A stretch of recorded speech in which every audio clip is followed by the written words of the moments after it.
see you all. Oh, have I made you a co-host, Poppy? Can you talk and stuff? I'm talking. Can you hear me? I can't actually see my image. Ah, brilliant. Okay. Little Liz Gremlin says, hi, a friend recommended your classes. I might not after today. Oh, we've picked such a contentious subject, but we shall see. We did ask what you wanted to do, so we've gone with you. Explorer. Good evening, everyone. Nice to see you, Poppy and Debs. Hello, nice to see you too. Thank you very much. Yeah, there's lots of them on YouTube, which I've got the link in underneath of everything, but I've also got a shit ton up on FetLife under my name as well. Ruby Red Rabbit. Hi, it's been too long. Hello, welcome back. Nice to see you. We'll just see who's coming in. Just give it a few more minutes. See who's coming in, and then we'll carry on. Oh, you have your past classes available. Is the channel name the same as your FET? No, but if you go on my FetLife, if you look under any advert that I put in for any of these, underneath is a link to the YouTube channel, which is connected to London Alternative Market. So it's there. Hi, Cinders. Nice to see you. Hello, everyone. Okay, thank you so much. I appreciate that. No worries. I don't think they're particularly well sort of like classified because we started these in lockdown. The idea was that we would have a regular class that people could go to or a regular chat, things like that.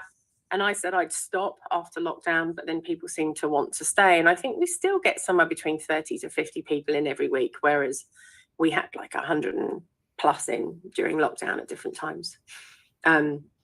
Coffee time. Clever. I like that play on the old name there, coffee time. That's clever. I like that. Hi all, I finally made it live. Oh yeah, I've been enjoying the videos for months. Oh, thank you very much. That's really kind of you.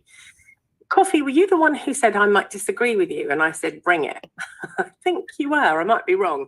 I can't remember what I've read today and what I haven't read because I get a lot of comments. Yes. So please type all. Hi, Ropes. Nice to see you. An oyster. Hello, everyone. Hello to you too.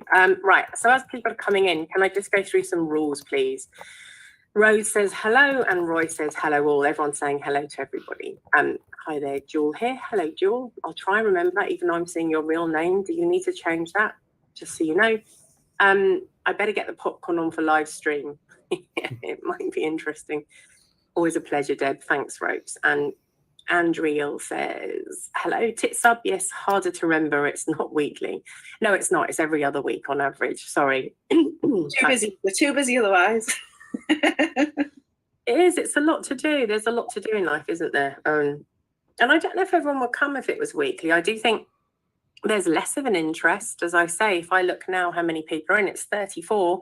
Whereas I always said I'd do it even if it was a low number. But, you know, it's hit hundreds. So there's less of an interest without a doubt. I think it also depends on the subject. So today, what we're talking about, I don't know, whatever we fancy. So people asked really, a couple of weeks ago, I said, what is it you would like? Let me go through the rules first.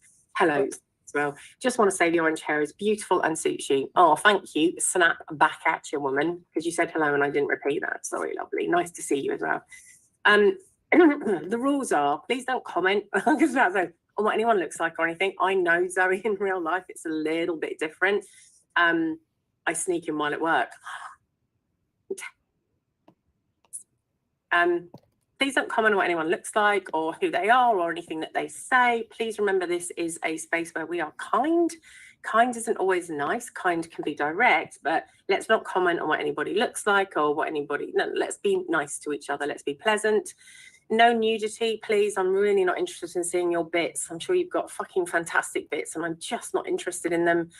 Jesus, I'm hardly interested in my own bits anymore, let alone somebody else's. I'm really tired.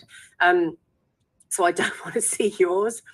And you can type, if you put your hands up or ask to be unmuted, that won't happen. I think occasionally in the middle of lockdown, sometimes at the end, we'd have a half-hour chat, which was quite nice, but don't do that anymore. These are recorded. If you've got the wrong name up or your video's up and you don't want to be here, please change your settings or do something so that you are safe. So today, what are we talking about? We're talking about responsibility in a position of power. And that's a couple of areas. So that can be within the scene, being a parent, age, gender, race, colour, roles, etc. Now, clearly there's going to be a lot of focus on being on the scene because that's who we are. And there will be a little bit more about parents' age and the other things as well. And it goes back to lots and lots of arguments about how we all cope and what we do. I think it's a really contentious topic. I think there are a lot of accusations. I think there is a lot of hatred on the scene at the moment. And I think it just echoes what's going on in real life anyway, that people are not very happy. I wrote a piece recently about like the collective or group or social narcissism. What made me laugh is I then got pointed to somebody who apparently thought it was about them. And I really think they should have just read the title. Maybe, things aren't about you. Like, they very rarely are. We just think that they are. So I wanted to go through a few aspects which I'd sort of covered, and with Poppy's help as well, about what all of this means and why. We tend in this world to want lots of safety and want to feel good. Well, if the boot fits right, I don't know. Do you know what? I think there are a lot of troubled people out there. So I think it's interesting because when you study psychology, you have a tendency to always say, oh my God, are you okay? Rather than saying, don't fucking do that. My dad said, oh, I know a joke about a psychologist. A psychologist comes along, or a psychiatrist, and finds a person who's near enough dying and they've been so badly beaten up and they look terribly awful. And all the psychologists could say, whoever did this to you must have had some serious issues. It's not a particularly funny joke. I kind of get it though. Like, who would do this is always an interesting thing. And it's the same on the scene. Nicholas Gremlin, some people have really bad guilt complexes too. The brain is a complex and weird thing, which kind of makes us complex and weird beings. I 100% agree with you. And I really do want to start off with the basics of, and Poppy and I were talking about this earlier, we are all the stars of our own show. This isn't a rehearsal. We talk about this sort of stuff quite a lot. The thing is, everybody else is a star in their show. We talk about everybody being unique, but that can't be. Everybody can't be unique, because if everybody's unique, nobody's unique, and yet we're all unique. It's just, none of it actually really makes sense. And nobody matters more than anyone else. But of course, if you're in the middle of the sea and you're on a very small boat, some people will matter more than other people. It depends on what stage you are at in life. It depends if your life depends on it. And sometimes when we look at things like sexual assault and predators and different things, and that makes a real difference. If you see kink as a lifestyle, that's very different compared to if you see it as a hobby. I went to a talk the other day that was put on by Seed Talks, and honestly, I was really disappointed. The whole talk was supposed to be the psychology of kink, but it actually was just a kink 101. I was really excited about going, thought I'd learn something new and interesting. But she only referred to one piece of research, which was cool, thought she was very good, but it wasn't quite what it was. And she just said, you're either into kink because it's you, or you're either into kink because it's a hobby. And that's kind of the variety. I don't think it's as simple as that. I think it's a lot more complex. But to misquote Shakespeare, we are but players on a stage, but the star of our own show. Yeah, for sure. People aren't necessarily anti you, they're just pro themselves. I really agree with that, Bunny. And I'm going to talk about the sort of prejudices that we have when it comes to other people. While sometimes we might believe some people, or we may not believe some people, or we're pro certain groups. But if someone's against us, we're very unlikely to be for them. So I just wanted to start with, so a while ago, Amy Edmondson, who is a Harvard business professor, coined a phrase, and that phrase was team psychological safety. So what she was talking about was the psychological safety that we feel when we're in a team or we're in a group, when we're on the same side. And she was talking about how's that made up and what does that mean? And it's a shared belief by a group of members of a team or a group that it's okay to take risks, that it's okay to express their ideas and concerns and to speak up, and also to admit mistakes, all without fear of negative consequences. So it's a felt permission for candor. That's her quote as how she puts it. And that should be around on the scene. And there is a should there. It should be around in groups. It should be on FetLife. It should be on the places we are. Is it fuckers like? I'm terrified every time I write an article. Not terrified, that's too strong. I certainly have my doubts, concerns and worries for the hate to come, the worries and the different things that people put, because can we speak up? Can we admit that we're making a mistake? Can we say we're not okay? We live in much more of a cancel culture. I'm not saying cancel culture is everywhere, but once it's in society, it's also here. And if you add to that collective group societal narcissism, whereby that influences everyone, it's a real problem. So she talks about testing, how important it is. If we are part of a group where we feel safe, we're more likely to engage, we're more likely to talk, we're more likely to put our perspective forward, which means everybody's more likely to learn, which means we become innovative, which means we become creative, which means we become resilient, which means we are pretty awful. And that's been proven in research time and time and time again. And she's worked on that for the last, I think it's about 20, 25 years old. I can't quite remember when the piece of research was done. But she basically said, there's a set of questions that asks, if we can answer them in the positive, are we psychologically safe in a group? And they are, if you make a mistake here, is it held against you? If it's not, you're in a good group. Anyone at work or anywhere? Fucking hell, not many. Members of this team or these people that we're with bring up problems and tough issues freely, happily, with abandon. That one's hard as well. People in this group, on this team, sometimes accept others for people being different. Now, I'm going to argue that the scene's pretty good for acceptance all round. Months and months and months ago, I asked people to write to me about their weight, and I asked people to write to me about, do they have issues on the scene, whether they are larger, smaller, whatever size they are. And I've put it all together, and I haven't written it out yet, but it's a really interesting set of data, because we all think we're really accepting. Let me tell you, that data tells us different. It really does. And it's like, fuck, are we still that bad? Is it safe to take a risk here? Is it safe to take a risk? Is it safe to put that photograph out? Is it safe to be in this group or in this market or in this kink club or play club or within this group? Is it safe to take a risk? It isn't difficult to ask for help is another one. That's a big one. Nobody in this group would deliberately act in a way that undermines my efforts. I know Cosmic wrote a piece recently about how he thinks it's the intent that matters. And you know what? I'm a big one on saying intent really matters. However, if you go to court and you have punched someone hard enough that they've fallen down and smashed their head, you might not be found guilty of murder, but you will be found guilty of manslaughter. Your intent wasn't to hurt anyone, but the outcome was that you did.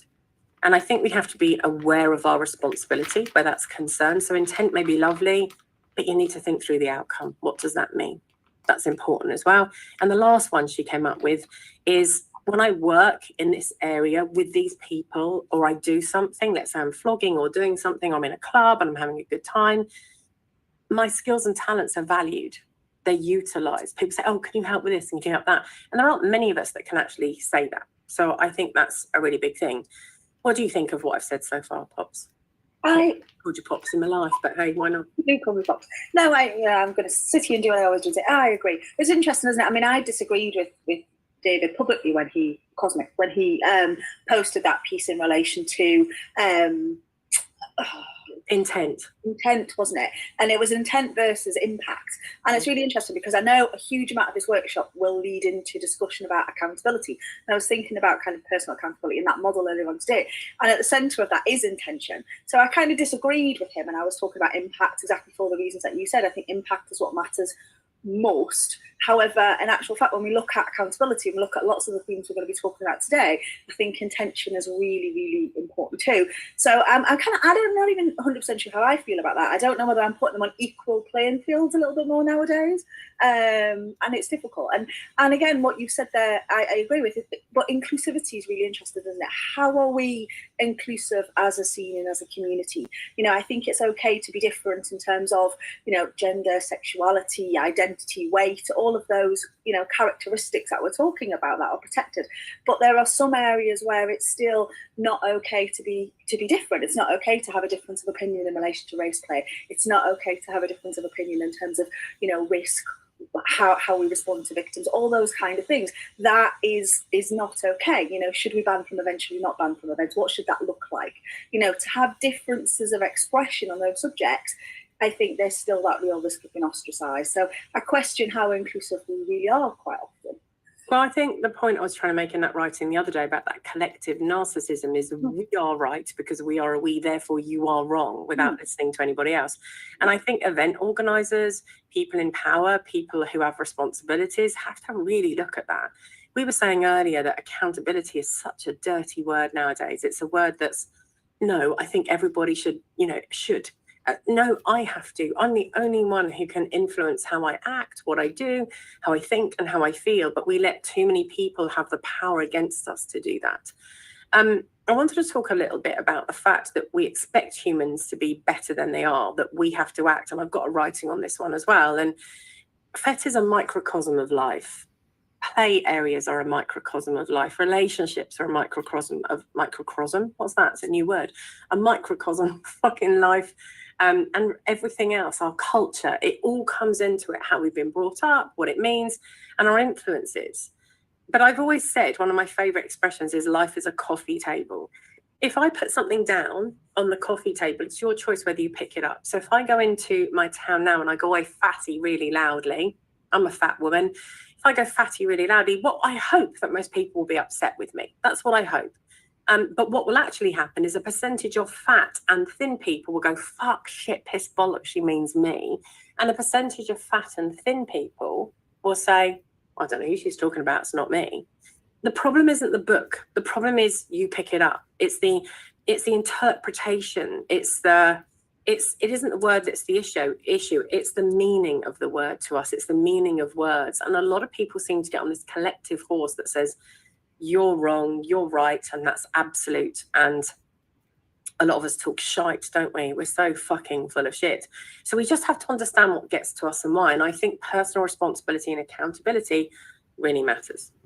Zoe says accountability seems to be agree with me or else these days, which is sad.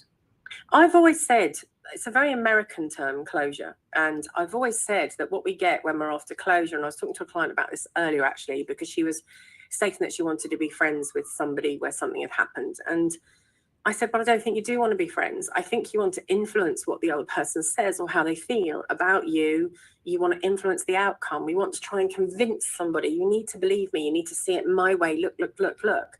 And that's what closure's about often. It isn't tell me why you did it. It's tell me why you did it, but then agree with me that you were wrong. So there's a slight inference with closure. And I think we've just got to be careful about that. And accountability can be the same. You need to be accountable for what you've done today. You need to be accountable for this. Says who, under whose court, in what way, whose decision is that? And how do we run a safe scene? How do we run good places, good workshops? How do we run a safe play area, a safe environment? I'm going to tell you now, there's no such fucking thing as safe. There's no such thing as safe sex. It does not exist. There is always a consequence. Even if you put 33 condoms on, it doesn't guarantee safe sex. In fact, you're probably going to cause more issues if you put 2 or 3 on than if you just wear the one. But if you don't put it on properly or it's not, it still doesn't save you from half the things that we can have, get, and infect or disease each other with. Don't care which phrase you use the one you like. There's no such thing as safe sex. There's no such thing as safe play. It is as safe as it can be in this moment. That's the same for any party, any scene, any relationship, or anything else. Unfortunately, that happens. But we do have leaders on the scene. They do tend to be pretty white. They do tend to be pretty middle-aged, and they do tend to be men. A lot of white middle-aged men lead a lot of the scenes, a lot of parties, a lot of different things. Rose, we have eliminated safe from our descriptors to risk reduced. Yeah, or risk aware. I mean, I think risk reduced is right. There is no such thing as risk free or risk less. It just doesn't exist. So I would personally really agree with that. What do you think, Poppy? I agree, and I think we view risk as either it is present or it's not present, or it's managed or it is unmanaged. And I think risk very much fluctuates. Even if you're looking at one individual, the risks of that individual doing something that we may wish them not to do is not static on any given day. There are things that, are they drunk? Are they, what are they motivated towards? Are they seeking somebody? Are they in a relationship? I think these things change and they're tangible. And I think we attach these absolutes to human beings in terms of leaders or people on the scene. I think we attach, are they good? Are they bad? Are they black? Are they white? Yeah. And we do that with risk. We talk in absolute when it comes to risk. And the reality is it's not. We know that risk is not managed in that way. Yet we seem to have a propensity for doing that, particularly in the scene. It's interesting, isn't it? I joined a new dating app yesterday. I cancelled it already to go to, fucking hell, I'm too tired. I just don't think I can manage it. But it said, it reduces risk. It's so amazing because we vet everybody. And all you did was look at my Facebook, mate. I don't think that was vetting. I don't think that does anything. I feel very strongly, I'm quite heavily involved with cheerleading, and I go to Worlds and I go to Summit and I go to competitions, and they always ask for an enhanced DBS, which is a safety check. A piece of paper that says I haven't been caught yet, or they're a piece of paper that says I have been caught, but it hasn't gone to court actually, so no one's found me guilty yet. Or they're a piece of paper that say, well, as far as we know, they don't really mean anything. And although I think it's lovely to look like we're doing safety and we're really caring, I do think it's about personal accountability and responsibility. So Titsub says, I so agree about closure. When my dynamic ended abruptly, I was desperate for my dom to agree with how they'd wronged me. I really understand that feeling. Like, it's so just... I remember trying to say to my ex-husband when I caught him, I didn't catch him physically, but I found a piece of paper comparing me with his secretary sexually and everything. I mean, talk about fucking Ross from Friends. It was a moment, believe me. So I'm looking at this piece of paper and this comparison, and it's fascinating because he's there saying, no, I haven't. No, but you have. No, I haven't. I'm not having. It's like, but you have. And I just really wish I'd kept that piece of paper years later, because he'll still say, we didn't have an affair. The phone logs, everything, midnight. Oh, it was so there, but it's really interesting. And those were factual things. They're not my opinion. They are facts. They're written on bits of paper. What's safe for one person isn't safe for another, says Littlest Gremlin. Given all we have different depths and exploration for our play, for our sex, for our relationships, for our way of being, for the impact it will have on society. So many people call me a prude because I won't do things in public because I'm so conscious of families and different people. Whereas someone else might say, no, that's really safe. It's fine. Don't worry about it. Any of our munches are referred to as a risk-reduced social, which I like. I think they should be called risk-aware munches. Then you can have a good ram. Sorry, that was such a bad joke, wasn't it? But, I am my father's daughter. Identifying when that safety is actually an illusion is vital. But, that's so hard to do, isn't it, Bunny? Whilst I 100% agree with you, how difficult and complex is that? Because we are still easily manipulated. I was so proud of myself the other day. I was talking to Poppy about it. I was having a disagreement with somebody and I was trying to make my point, and I wouldn't let go of the question that I was asking because I was being pulled away all the time from this question. Why? Why did you do that? Pull. And it's so difficult to hold on to yourself sometimes. It's so easy. And again, that depends on gender often. So when you think of the sort of human beings that are around, when we have fight, flight, freeze, we also have friend, buck, flop, foe, and fawn. I can't say them unless they're in that order, if you ask me.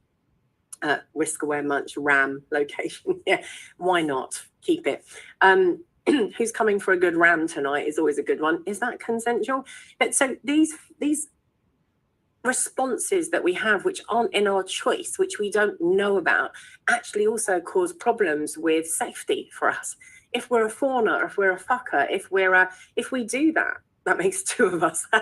Steal away. I don't mind. Don't have any credit. It's fine.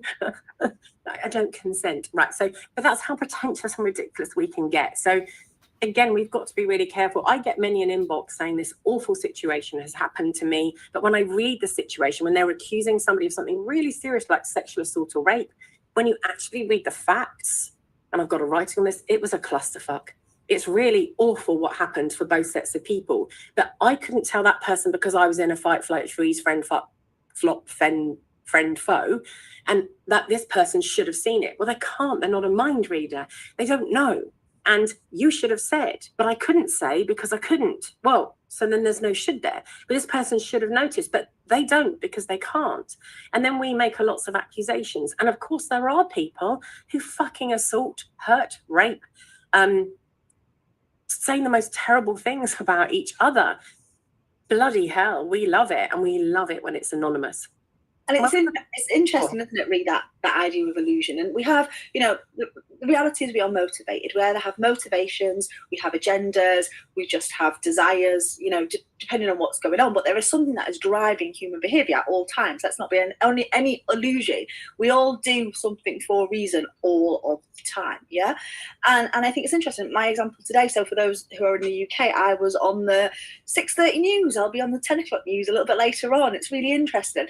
I went into a whole political rant about our government and our NHS system and all sorts of stuff today. But the reality is they had an agenda. Their agenda was ultimately to portray somebody who had had a surgical procedure cancelled. That was what they wanted. That was their agenda. And that was how this was portrayed. There is about 20 minutes of me wax lyricaling that has not been used. However, I don't feel I've been misrepresented in that piece, because I was very clear that I had one position in that. And my one position was, I want it to be evidence that I am in support of this action.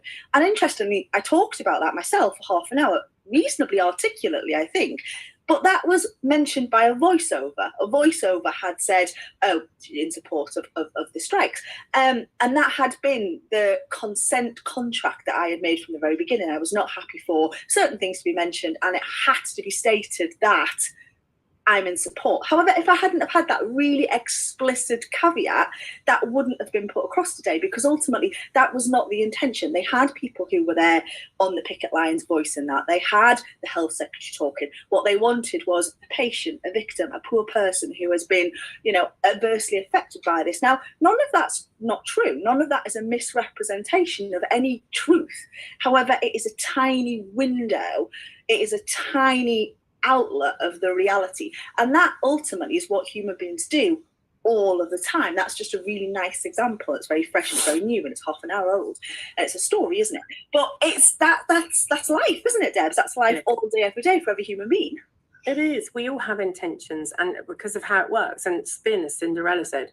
I think what's important, I won't do TV unless I'm given complete rights over what part of me. I've been asked so many times to comment, to do stuff as the kink shrink, to do programs, and I watch other people do them, and I think, fucking glad I didn't do that, because that's not what I wanted to say, and I wouldn't have put it like that. It's always an issue. But we spin everything all the time. We think it's a media trick, but it's not. Our whole life is we are all so real on Facebook. We are all our own spin doctors. Ultimately, that's the reality. And Cinders is going to nick Ram as well. Okay, that's good, especially with his local area. Right, so what sort of leaders do we get in life? What sort of styles are there when it comes? And this can also be around in parenting as well. And then we're going to come into characteristics, parenting, and different things as well. So we have coercive leaders. That means I immediately want to be compliant. You can recognize that in a master, can't you? Or a mistress, or a dom, whoever, a top. Coercive, fucking do it now. Suck my cock, get on your knees, lick me out, whatever it is. Just fucking do it. Make me my coffee, bitch, or whatever. That's what we do. And that's coercive. Now, that's great if you're consenting. It's not so great if you're not consenting. Authoritative leaders. Authoritative leaders are the ones that get other people immobilized. When we look at that, we are often, although people who are in the armed forces do have been taught to follow. I use the word taught with a little bit of a question mark there, but they've been taught to follow. However, authoritative leaders do mobilize people. They've got a vision, and we buy into it, and we really like it. It's what we tend to go for. Affiliative leaders, they're more about bonds and harmony and caring. That makes a difference. We've got pace-setting leaders. So we're there, we're going for it. They set the pace. They've got excellence and self-direction. We've got democratic leaders who turn around and say it's really important that we get consensus through participation. And we've got coaching leaders who develop people for the future. I think in our system nowadays, we are leaning way more towards the bottom of that list than the top. And our politics have become more the bottom than the top. You've also got bureaucratic type leadership, where that everyone is like, you've got to follow my rule, you've got to do this, and we all know a few of those. Charismatic leadership, you've got the charming person. It's funny how in psychology, often the word charming is followed by the word manipulator. Just saying that, charismatic, but the charisma can be also enthusiastic and very lovingly done as well. Servant leadership, whatever you need. I'm here, yeah. It's what we need. That, isn't it? Yeah. What's the needs of the team? And transactional. Let's get everybody inspired to bring the best of themselves and how it's going to work. So, and I think servant leadership is interesting, isn't it? Because that leads into values and what's important to that person. And I think that's what we see. I have read a lot of on FET at the moment, is that, you know, those leadership skills are all about serving a greater good. Therefore, heaven forbid you examine them with any great depth, because these are our values. Our values can't be questioned. Who's greater good? Yes, and it's a really interesting kind of position to be in, and I think that position's on the rise personally within my professional circle, but also, you know, the behaviour that we witness online. I think that coaching and that one seem to be the two that I think are most prevalent at the minute. They are. They really are. Hi, Naman. Nice to see you. Nice to meet you. So I think there are leadership stars, and I think you could recognise some of those. But what sort of characters does it take? What sort of character does it take, or do we need to be a different form of leader or a different form of parent? We need compassion. Compassion is really important. What's going on here? If we are warm and welcoming and we are compassionate, we are more likely to lead in a safe way because it's kinder. We need compassionate parenting for sure, and we need compassionate leaders. We need to be aware. We need people who've got fucking good communication skills. I can't tell you the amount of people, you're not born with communication skills. You do not come out of somebody's cunt negotiating. You just don't. You didn't even fucking consent to be born in the first place. You were simply born. Somebody decided to have sex. Unfortunately, to remind you of that, that was your parents. They were having a great time. And then you popped up. And it makes it so much more difficult to have kink, to have everything else. And we'll go on to that one in a minute as well. We're not born with good communication skills. We fucking have to learn them. But none of us want to. We all talk and profess about what great communicators we are, how wonderful we are. And I've had this recently where somebody kept telling me what a great communicator they were, what a great communicator they were. And actually I was like, oh yeah, wow, you are a great communicator, because we get sucked into it. Whereas actually when you look at the communication, you then go, not so sure that was or is. And we have to question and we have to have a look and work it out. So you need good communication skills, which means you need to learn. You need to go and find out how to communicate in order to do that. You also have to have the capacity or ability to inspire. How do you do that? If you adhere to what you say, if you're good to your word, if you're compassionate, if you're kind, if you're firm and boundaried. Parents need to be firm and boundaried as much as they need to be loving. It's no good saying my child has this, therefore they can get away with that. It's no good saying you don't understand, my child can't. Actually, I take hundreds of kids away. Next year it's 87 we're going with to America. 87 kids, and I can guarantee I'll have 87 scripts from the 87 parents telling me the 87 ways that each of their children need looking after. And very rarely do any of those actually come true. I remember saying to my therapist once years ago, yeah, but what would my kids do if I died? And she turned around and she said, they'd manage, Deb. They'd be fine. How dare you say they'd be fine without me? It's so egotistical. And I'm not saying they would be fine. No one wants to deal with the loss of their parents.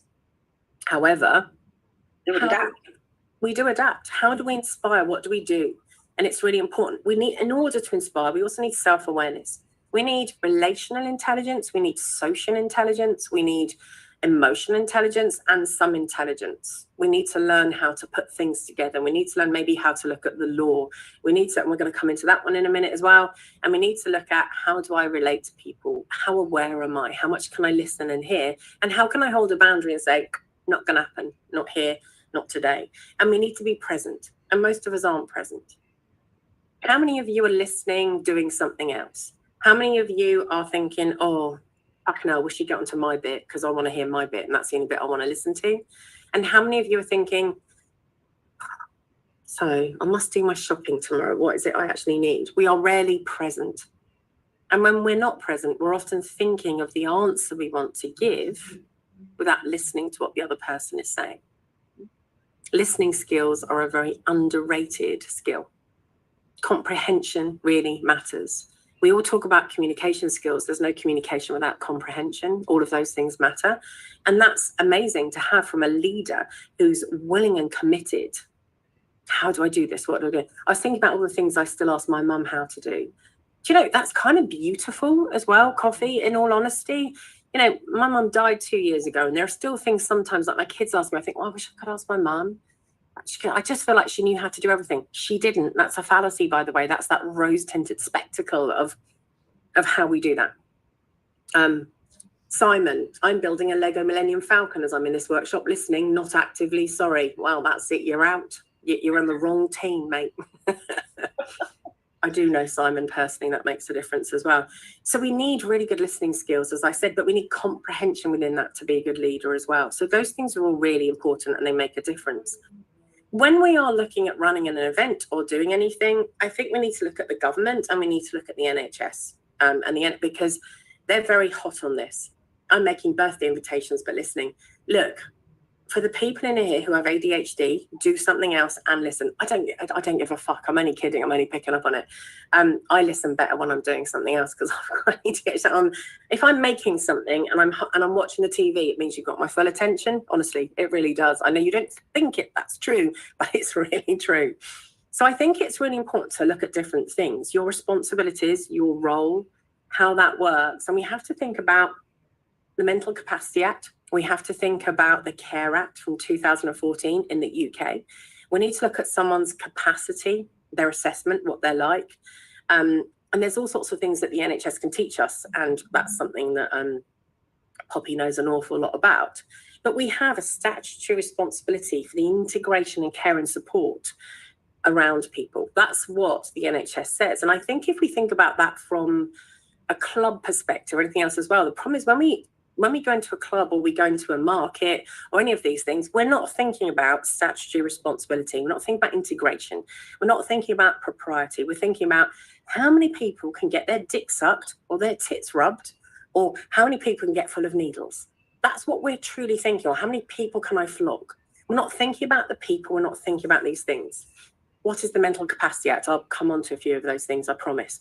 And these are very UK based, okay, so much more. So we then take that into something called safeguarding. So safeguarding means protecting a person's right to live in safety, free from abuse and neglect.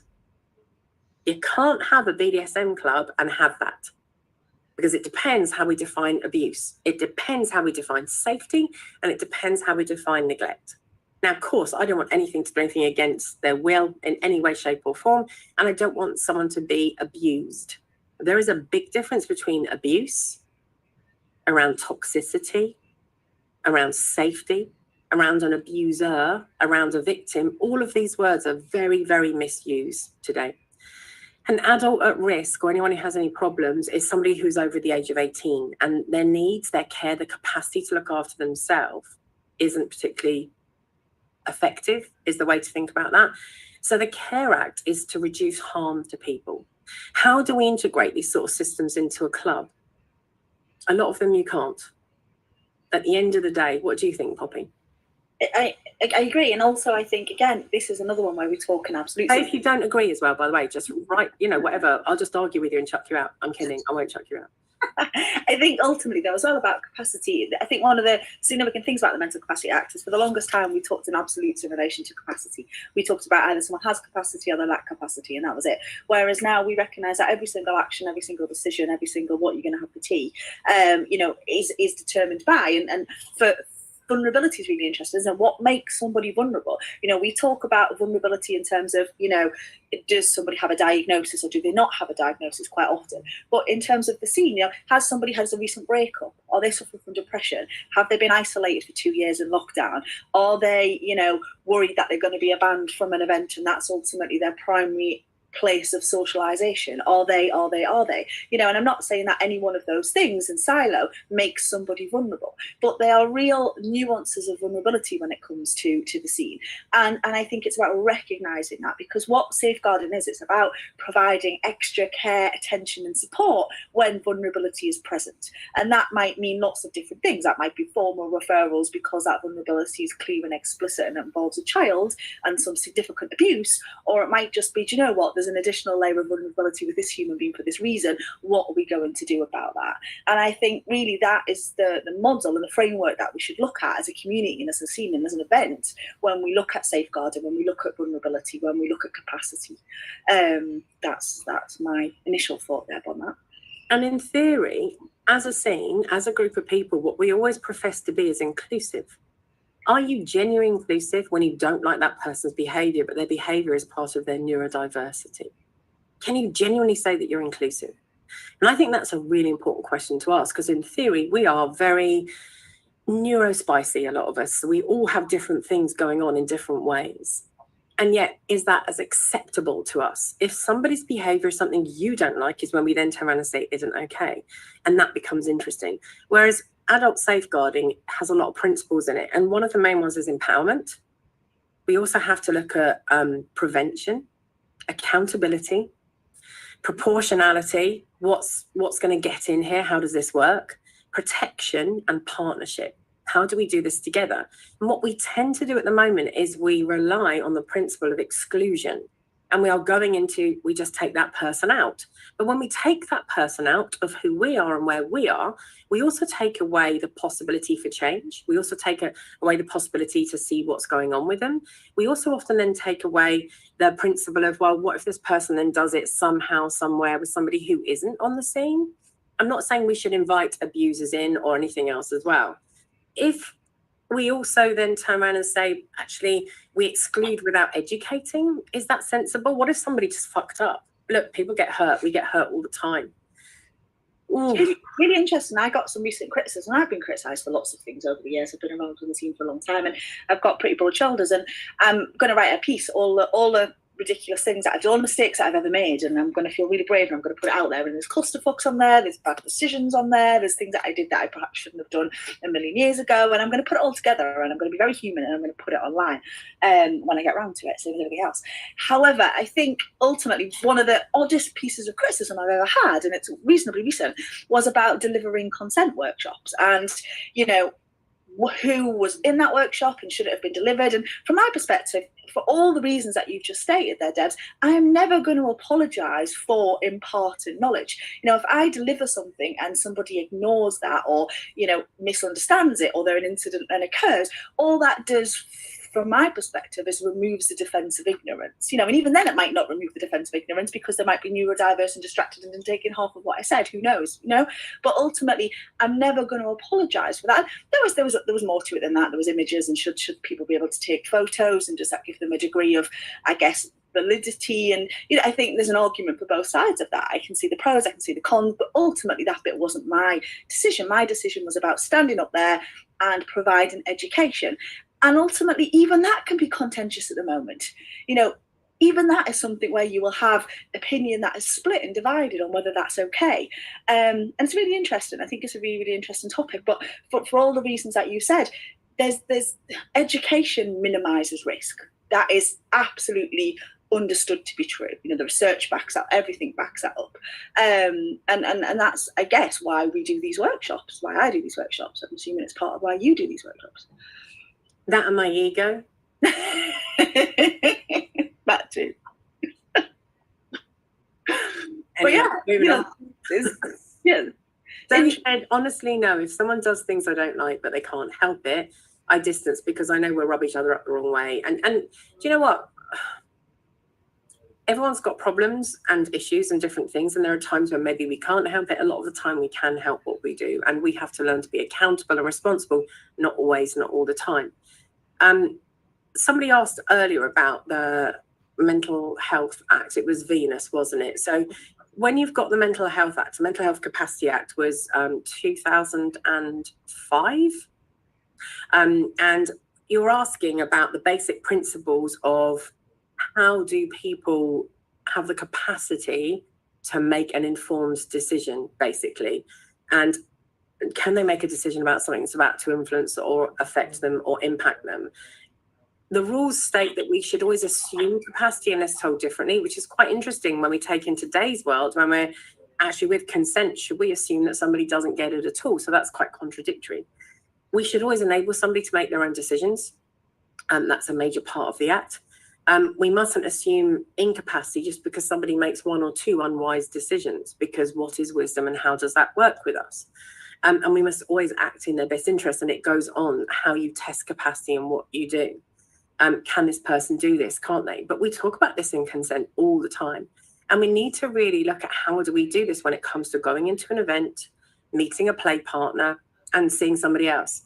Am I you were to apply that definition as well in its truest sense to relationships with a dynamic, so relationships that have a transfer of authority dynamic, and also to love and the concept of love, you know, you could almost argue that, do we ever have true capacity in those decisions that we make? You know, if you apply it really literally, you know, I think it's really, really fascinating how anyone has capacity in the sense of the act in the context of a relationship, like we often have within the BDSM community.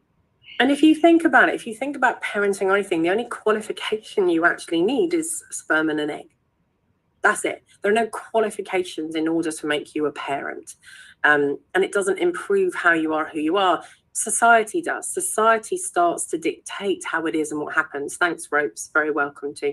And thanks for doing that.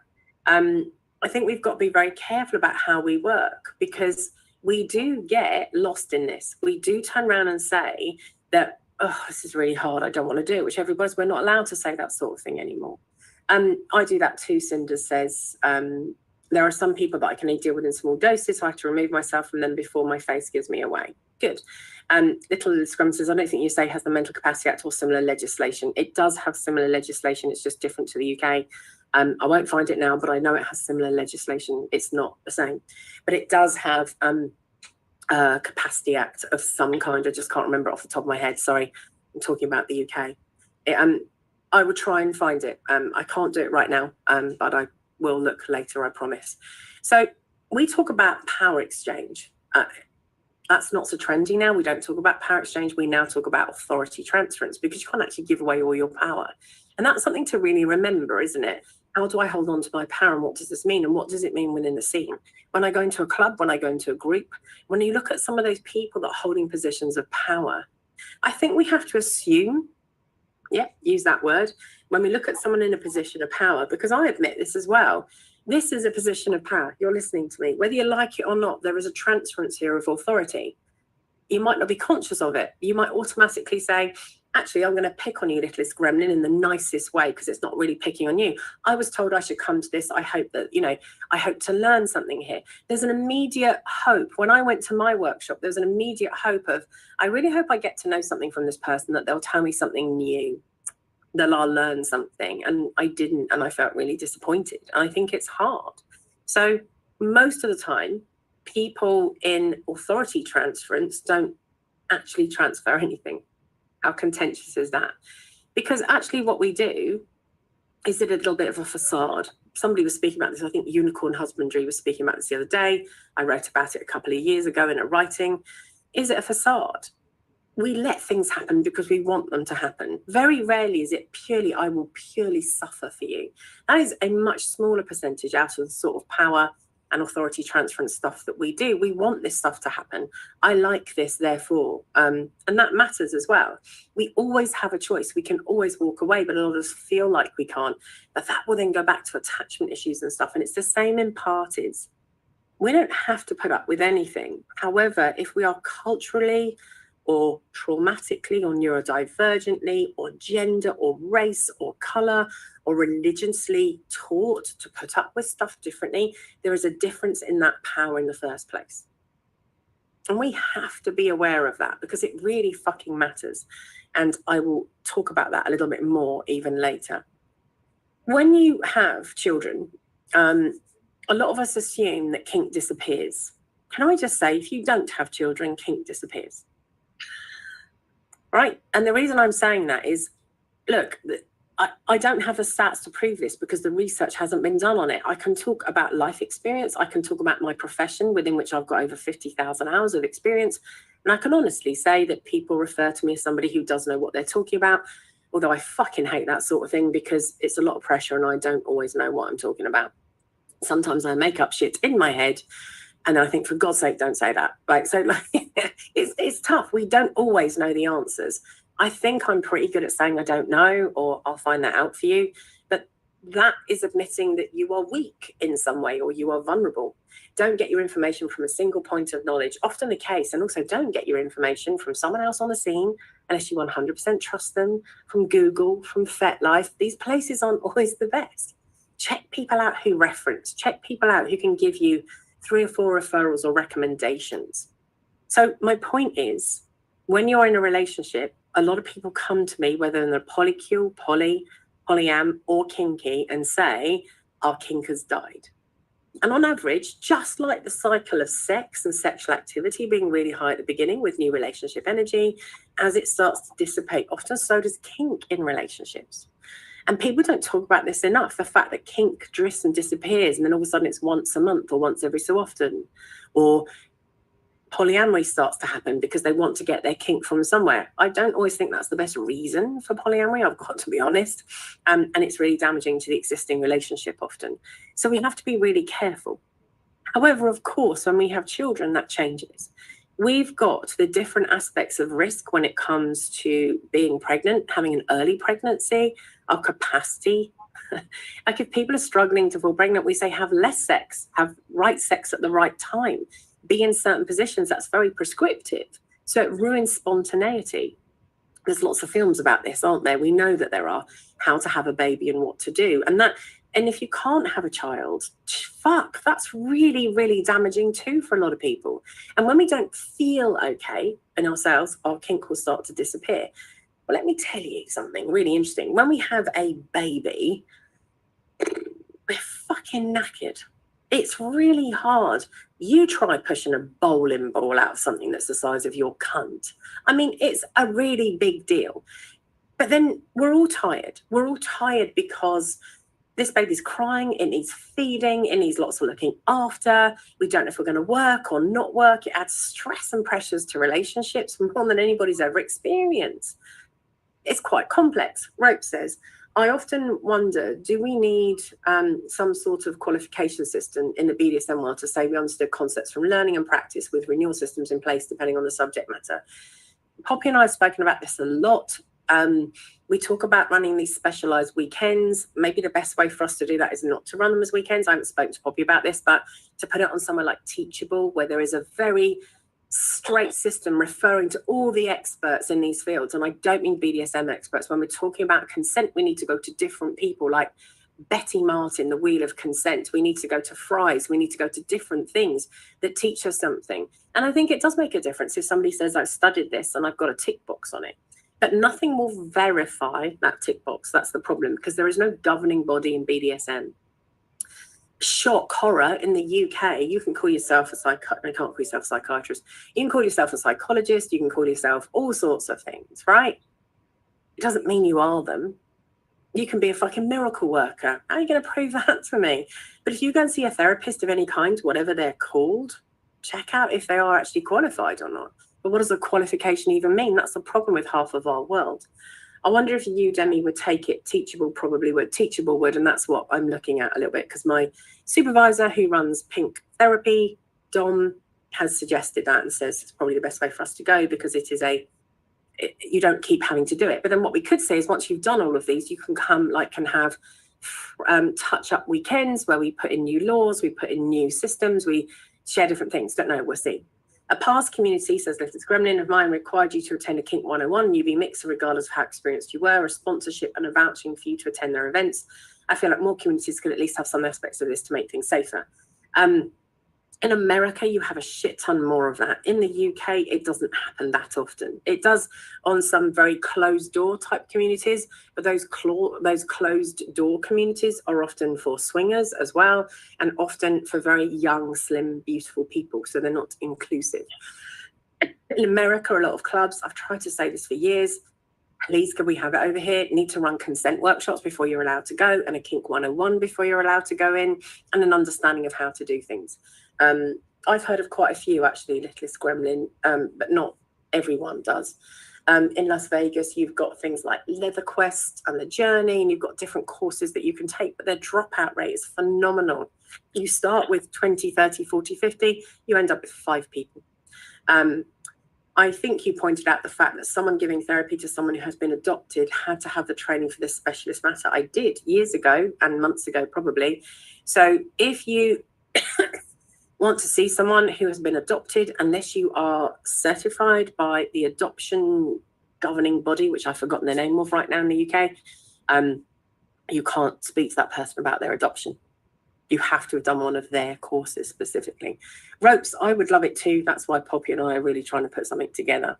I wouldn't say we're the best qualified for it. You can't be qualified for it. I think it'd be a great thing to do. We are starting the ball. That's true. Very, very true. So when your parent, thank you very much. That's very kind to offer to help. When children change your life, whether you are vanilla, whether you are kinky, whether you are, I don't know, whether you're a fucking rabbit, children change your lives. Offspring change your life. They make you tired. They take over every aspect of your life. If you speak to a parent, most parents are fucking obsessed, aren't they? They've got the latest thing, they've read the latest book, it's just so interesting. We do all these things. And as for your sex life, well, good luck with that. Some people jump on it straight away and have a shit ton of sex. Some people don't. Babies are all encompassing and take up a lot of our lives. And we're always told to wait for the next opportunity, wait till they get older. Oh, that's great. Because when they're teenagers, they're up till fucking midnight past you. And then you don't want to hear whips and chains in case they can hear it as well. You can't ever win. You're still exhausted, but it's from sorting out secondary schools and AHCPs rather than breastfeeding. It never changes. Yeah, or problems at school, or mental health issues or physical health issues, or your children start to develop illnesses or different problems. And then if you feel that BDSM and kink is a core aspect of your personality, of your sexuality, or who you are, what do you do? Or if it's a hobby for you, how do you do it?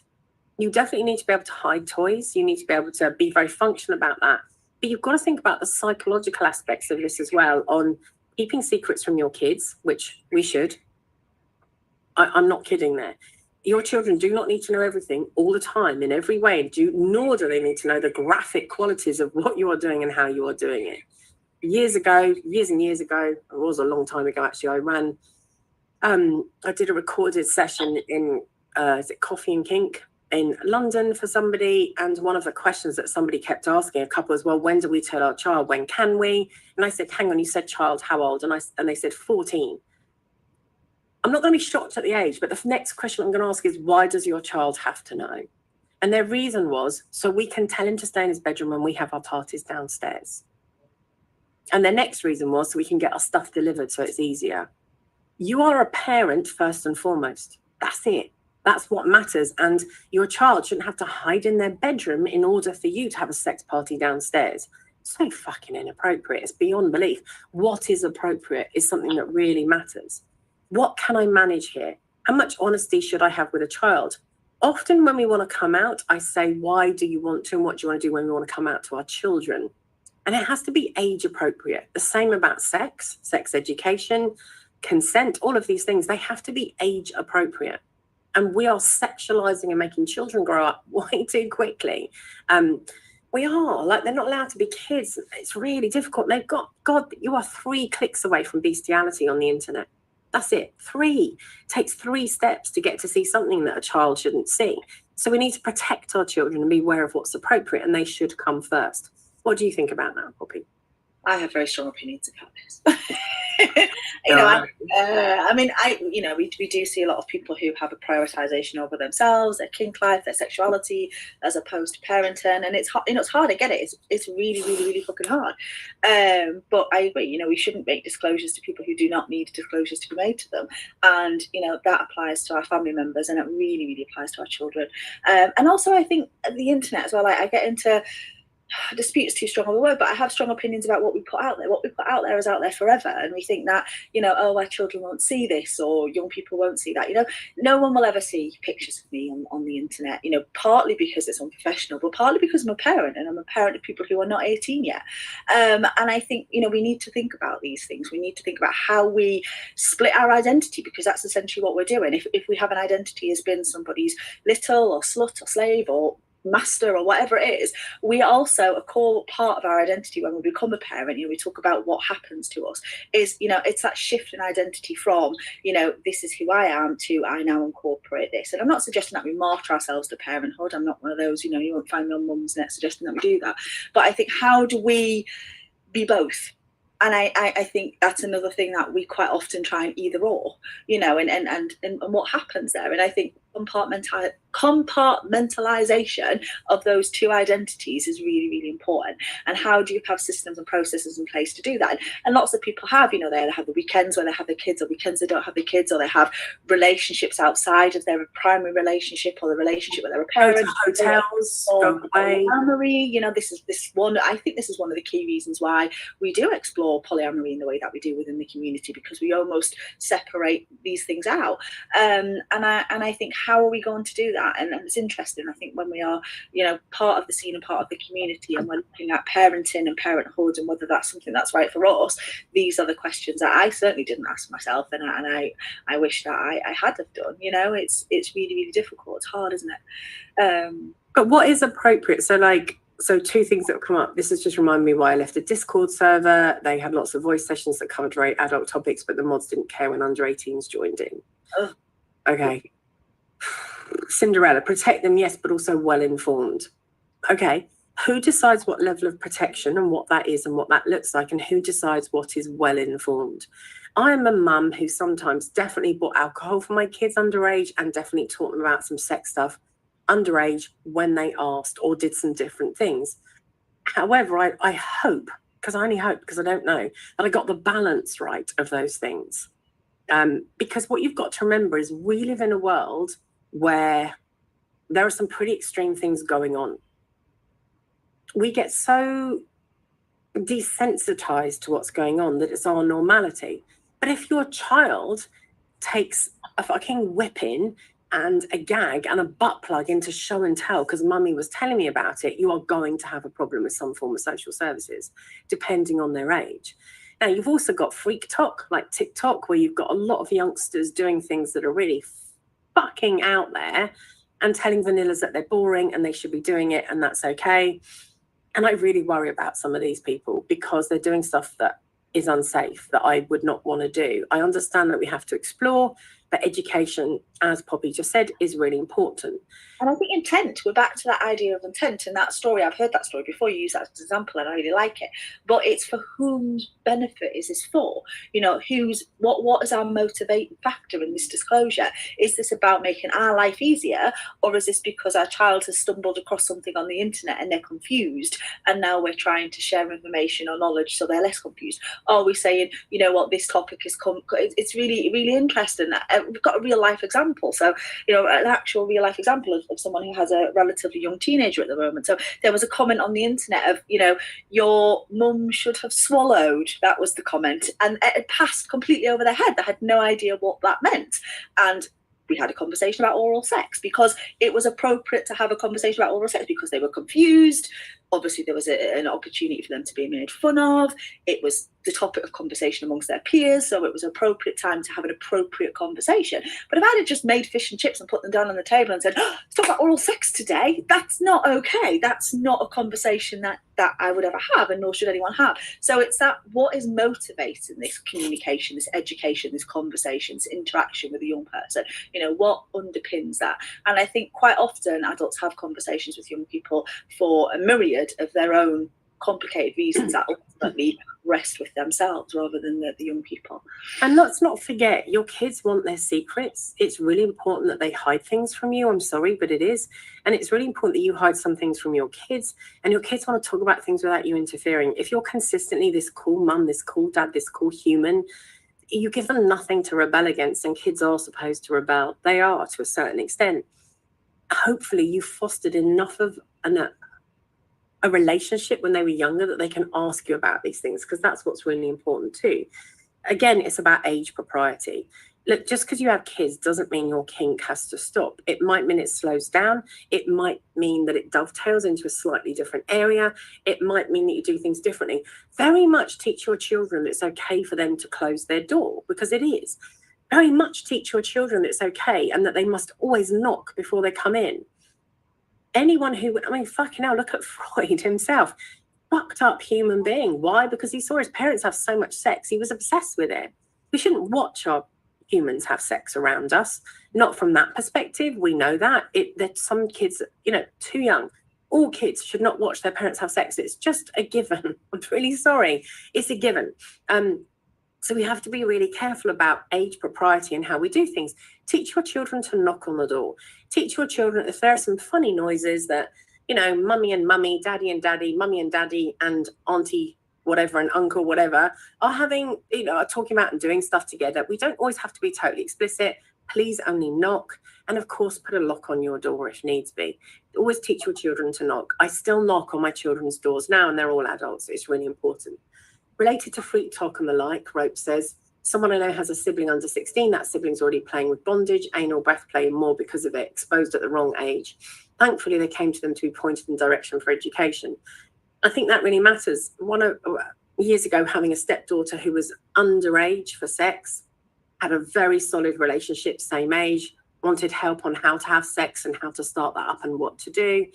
Within a month, she was talking to me about, so we're thinking of having a threesome and we're going to get another girl from school. Right, why is it a girl? They're in a heterosexual relationship. Does it have to be a girl? No, but it's what he wants. It's an ick for me calling random friends auntie as well. They're not a fucking auntie. Even as an auntie, I never get called auntie. I'm just Deb. So it's an ick for me. I was doing that quite in bunny ears type thing. Like, where are you going to get this girl from? The girl you sit next to in maths? And why isn't it a boy? Why isn't it somebody who doesn't have a gender? Like, or somebody who is gender neutral? Why does it have to be? And it's often because it comes from one person or one part. And they don't think about the consequences of what's about to happen. That as you see those people doing those really intimate things in front of your face, you're then going to do maths class with them tomorrow. What's the impact of that? What's the consequence? And actually, I remember saying to her at the time, have you even had an orgasm yet? She said, no, but we thought we'd do a threesome. I went, should we just start with the basics first? Because she was asking, let's find your own body out before you start looking at somebody else's. Because we're exposed to all of this, we go pretty fast, pretty quickly.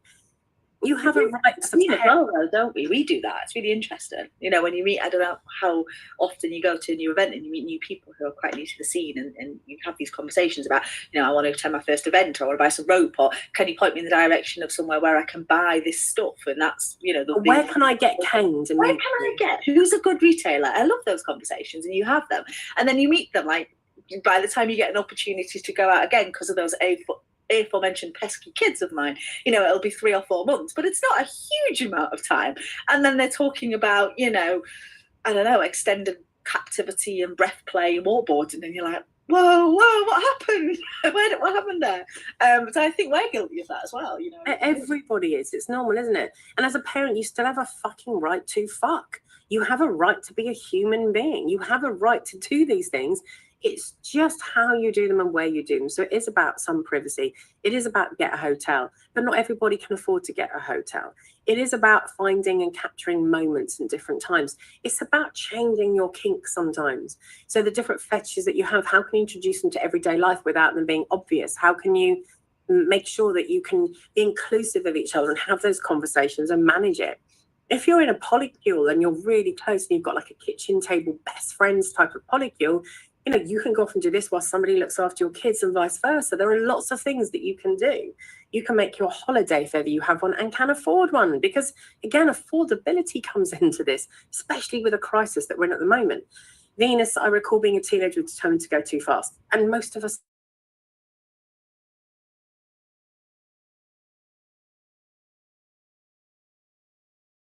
and that kind of shaped me, needing to go slowly and have certain checkpoints in place before I could do physical things with people, regardless of how fast or slow those were fulfilled. I really think that's relevant and important. And I think we need to be aware of ourselves. And that's where we need to have relational intelligence for ourselves and with others, and be aware of what's good for us and what isn't. Coffee time, it must be quite difficult if it's a large part of your identity that you're keeping secret from them. But you know, you keep life secret from children. That's what you do as a parent, don't you? You don't tell them all the ins and outs. You don't say, fuck me, I've got to send you off to school. By the way, children are complete cunts. Someone's going to beat you up. Somebody's going to ram something up your ass. Somebody's going to flush your head down the toilet. It'll be a fucking awful time. Half your teachers will be complete cunts and not know what they're talking about. And when I take to the doctors, Jesus Christ, let's not start there. And I don't think you should be jabbed. And I have this theory about this, and I have a conspiracy theory about this, and I think you should change this. And the tooth fairy's not really had to knock on next door neighbour's door at 12 in the morning to get a pound coin. All of these things, we keep secrets and so we do. However, yeah, I agree with you, Coffee. It's really hard to hold part of who you are fundamentally to the side. I think that's what parenting invites to a certain extent, not fully, and nor should we, but our children aren't ready to hear things at certain times. What we also know is the hormones that are developed in a parent, the mum specifically, the person who's bearing them, is what is interesting that happens to that person is the way it changes their relationship with them. And other partners can do that too, but they don't do it quite the same as the person that carried them. Now, that doesn't mean that person is going to be a good parent just because we carry, but hormonally we are more prepared to do things slightly differently and feel very protective, and a lot of hormones are released in us. But it's interesting though, because it links into vulnerability as well. I mean, I think we are all different people to different people all of the time, and we only reveal parts of ourselves as it becomes safe to do so. And we do that. I will not give all of my work colleagues, the full picture in terms of who I am as a human being. I will not share it all with family members, not even just children, parents, grandparents, siblings, they all know a version of me. I have friends in this room, I have several friends in this room. They probably all know a different version of me, and that's what we do. And I think it's that parent-child relationship. What version of you do they know and do they recognise? But I agree as well, Coffee Time, I think it's a really interesting concept and idea. I've been in an MS relationship before, which I'm not in anymore. And I think that was a lot more of a difficult identity to have, and I made the conscious decision to not parent in that relationship, but subsequently that has fluctuated as life does, and I think I'm a really, really good parent in the relationship that I'm in, and it has a dynamic attached to it. So it is, how much of that identity can we share with parenthood is a really interesting question, but then also how do we maintain that relationship in a way that is appropriate? And I think we do a little bit of that in every relationship we have. It's difficult because Rope says you tell them children what they need to know, not everything. I have a rule on swearing with my kids, and you said freaking out, but my kids are adults now. And that was, you can use a word if, number one, you understand what the word means. Number two, you understand the context within which to use it. And number three, you understand the impact on the people around you when you use it. So my ex-in-laws, he was a reverend in a free church. It would have been really offensive to say, Jesus fucking H Christ, for example. It would have been really offensive to him. So we have to understand that. And I said to my kids, always please ask me if you hear something and you don't know what it means. And I remember Darcy coming home quite late from school once, and we'd spoken about erections the week before. I can't quite remember why, but it had come up. And you don't have to go into it. You just basically say what an erection is. I think she was 8 at the time.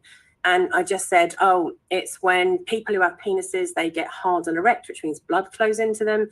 It means that they're ready to have sex. It means that they're turned on. She went, that's enough now. That's all she wanted to know. I was like, okay.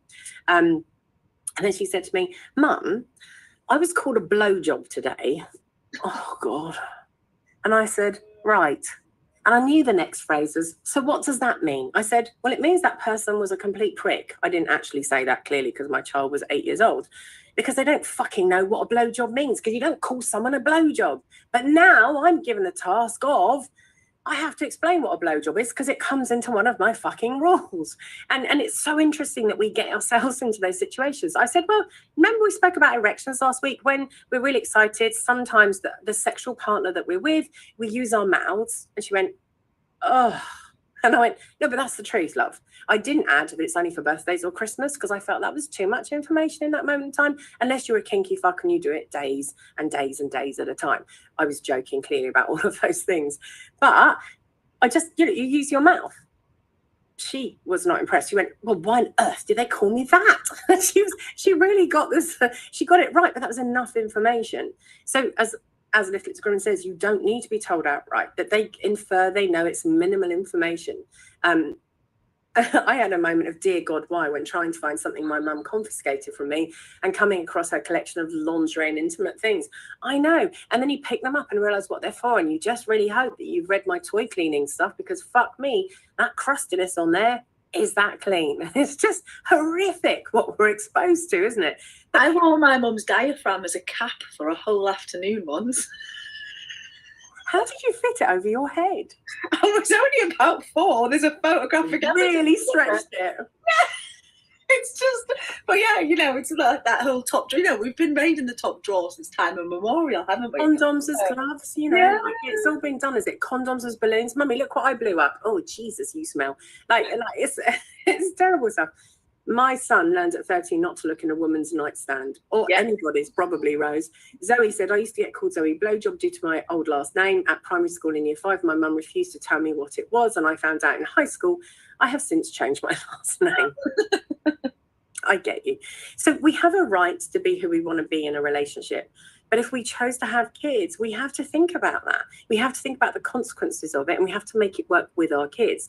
And that also depends if our kids are neurotypical, neurodiverse, whether they have learning issues or different things. We really have to learn about what's appropriate. And we do that by talking to people that we admire, people that know what the laws and safeguarding are, because you might think you're doing a wonderful thing by being really open with your child and telling them everything, and you are going to get your child taken away. You've got to remember that BDSM is still pretty much illegal in most of the world.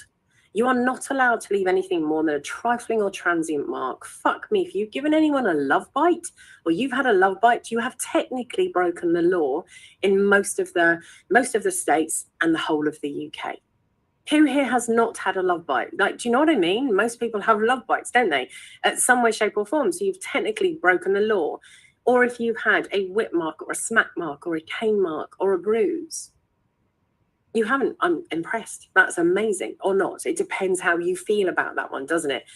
So it's all stuff to think about. So really, to expose your child to these things, we've got to be very careful.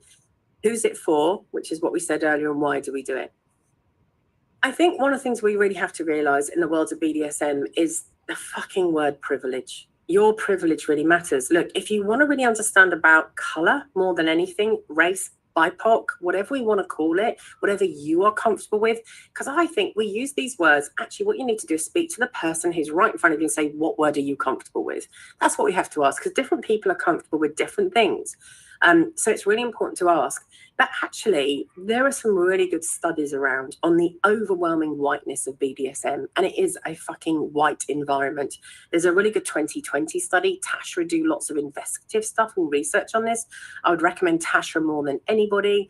There are quite a few people who've done books, and we're also starting to look at people also then look at race play, and we also look at religion play as well, like the Nazi and the Jew, and the owner and the slave. I'm a Jewish woman. I'm a queer Jewish woman. There's a lot that goes around about this now, that people should not be allowed to consent to this and have issues. Can we say the same about rape or forced sexual stuff? It's so complex, this, and it's so fucking personal. So there's a really good 2020 study. It's a critical discourse and the analysis of racialization within BDSM by Kat Martinez, I think their name is, but Tashra, Tashra, is a really good place to go and have a look at culture, color, all sorts of different things, religion that come into this, because it is overwhelmingly wide. What's interesting is in their study, and I think it's interesting, one of their things found that the differences between when we're talking about white and racialized BDSM participants in any way, shape or form, and I'm using white as the differentiation here because of the privilege that goes with it. It was really interesting because what we talked about and how people saw it is that when this is for this piece of research, when white people looked and said, oh, it's because those people can't afford it or aren't intellectual, don't know those things, and that's bollocks. When you ask anybody who is BIPOC and out of it, they're saying because we're not welcome. So we have very different opinions and approaches on what's okay and what isn't. Fucking talk, fucking be inclusive and understand what inclusive means to the person in front of you. It's really important that we understand, however, that there is privilege. There is privilege in kink spaces. There is privilege all around. Tashra, their site. Oh, thanks, folks. That's very kind of you. I like Tashra. Richard Sprott, I think his name is, probably does some of the best research into kink that there is around. Any piece of research that he's involved in, I will quote left, right, and centre, because it includes kinky people, by kinky people, for kinky people, and does the same with polyamory. There are really good people like the Gottmans who do lots of brilliant research around sex and sexuality and identity. However, they are shit when it comes to pornography, and they're shit when it comes to polyamory. However, their research is really good on sex itself, not to include multiple people or kink. Queer Jewish, Aelinite here. It has definitely shaped how you view kink and everything else in life. I haven't got my glasses on either, so I'm not doing very well. In life, yeah, of course it does. Our upbringing, it's not just our upbringing, it's our genetics and our epigenetics. So I mistype a lot too, and I should be able to speak English, but I have dual nationality, so I do understand. But thank you for sharing. I really appreciate that. I want someone to do a 2023 State of Kink report and gather all the descriptive stats. Fuck me. I think that would be a years-long piece of work.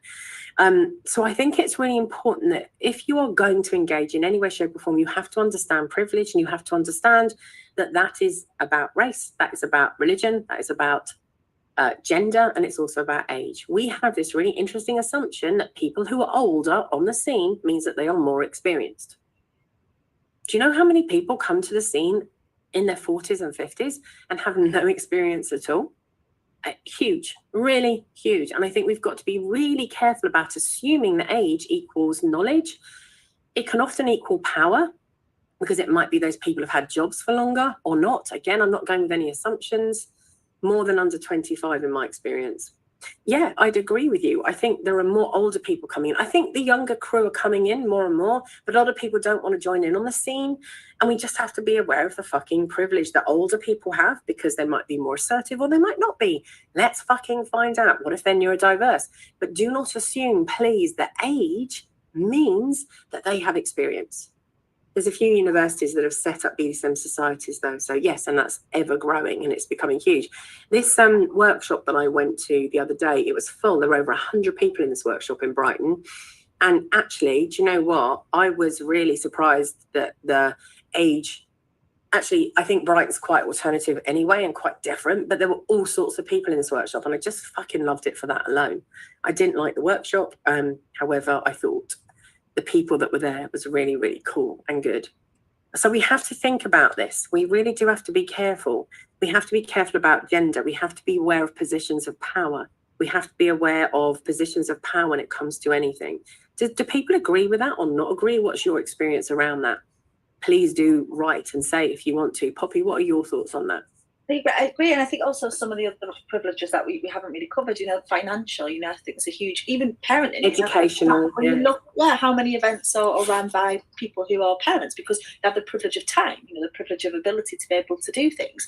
And also, I think finances is a huge one in the scene in our community, and who governs that. I think quite often what you have is pockets of leaders where you have several or multiple events all take place, and I think a lot of that is to do with access to venues and access to we have privilege associated with the fact that really we are marginalized. We do find it difficult to have our needs met in terms of estates, in terms of people who will accept what it is that we're doing. Therefore we have to make huge degrees of compromise, and with compromise comes increased risk, it comes less choice, it becomes and I think we don't necessarily always explore those things fully, and it's interesting, isn't it? And then you do end up with people who have the venue, or they have the time, or they have the commodity, and it's not necessarily about the skills, the personality, or the ability to be able to safeguard the community. That's what we're talking about. It's about resources. It is about resources. That person hadn't to have the money, or could be rare enough to start up a club or to do something, and they did it 20 years ago, so that thing is still going, so they have that benefit. It doesn't mean that they're safe or good. We have to be so conscious and aware of that. Just because somebody is a person in power on the scene, or a celebrity, whatever those fucking words mean. I hate these words, but let's use them for what they are. Just because, look, there are some people on FetLife who are huge, with huge followings. And people say, oh God, they've got their shit together, they're so amazing. Let me tell you, a few of those people are my clients. And their lives that they put out there are not what they really are. They're just not, because that's the way most of us live, with our problems and different things. So just please be aware of that. Zoe says, I'm meeting newbies that act better than some old timers on the scene, and some people have assumed I've been around a lot longer than I have by the way I hold myself. I agree with that. I think there's an interesting fight between the old and the new guard, and they're both right and they're both wrong. And that's what I think about that. Don't throw the baby out with the bathwater. Don't assume you know everything just because you've got experience. Things change, people change, society changes, culture changes. Be aware, but don't throw out everything that was, because some of it is brilliant while some of it was, if you don't suck my cock, you're not getting into this party. Consent was, believe me, not the way it is today. Nicholas Gremlin says, a lot of us who started a long time ago didn't have the information, I guess saying something similar, that we do now. It was pretty much old guard or bust back then. I totally agree with you. And it's on us to attend educational things and adjust or not, completely. But it's also up to new people to understand that just because they're blazing in doesn't mean they're right. And they sometimes need to learn things too. A lot of us go, I just want to get on with it. Yeah, let's be careful to balance. Zoe says, as someone who runs Munchies, people seem to put organisers on pedestals and expect us to know all and act on everything, when essentially I'm just a person providing space and helping where I can. I really agree with that. And then I think we have to look at, so somebody put something on FetLife the other day about how they were arrested, whether you like this person or not, about how they were arrested because of something that happened in the scene. They banned somebody from a club. And I think this is really, we have to be really careful, because we all assume organisers should take a risk, but they are taking a risk. With GDPR and with other things, they need to be really aware of the sort of risks that they're taking. You can't ban people as easily as you think you can. Everyone says, fucking ban them. They're clearly a paedophile. Fucking ban them. They're a sex offender. Says who? Because now we get into a place of slander. Well, my friend said that, and now we've got a problem. Now you might say, Deb, you're victim blaming there. Don't do that. You can't do that. We should always go on the side of the victim. And that organizer and this person, this happened to them. Somebody turned up at their door and they were arrested on suspicion of harassment and malicious communications, which is a law that you can break in the UK. They had 5 officers come into their house, and they lived in a cul-de-sac, and everybody was watching and woken up by all of this that was happening.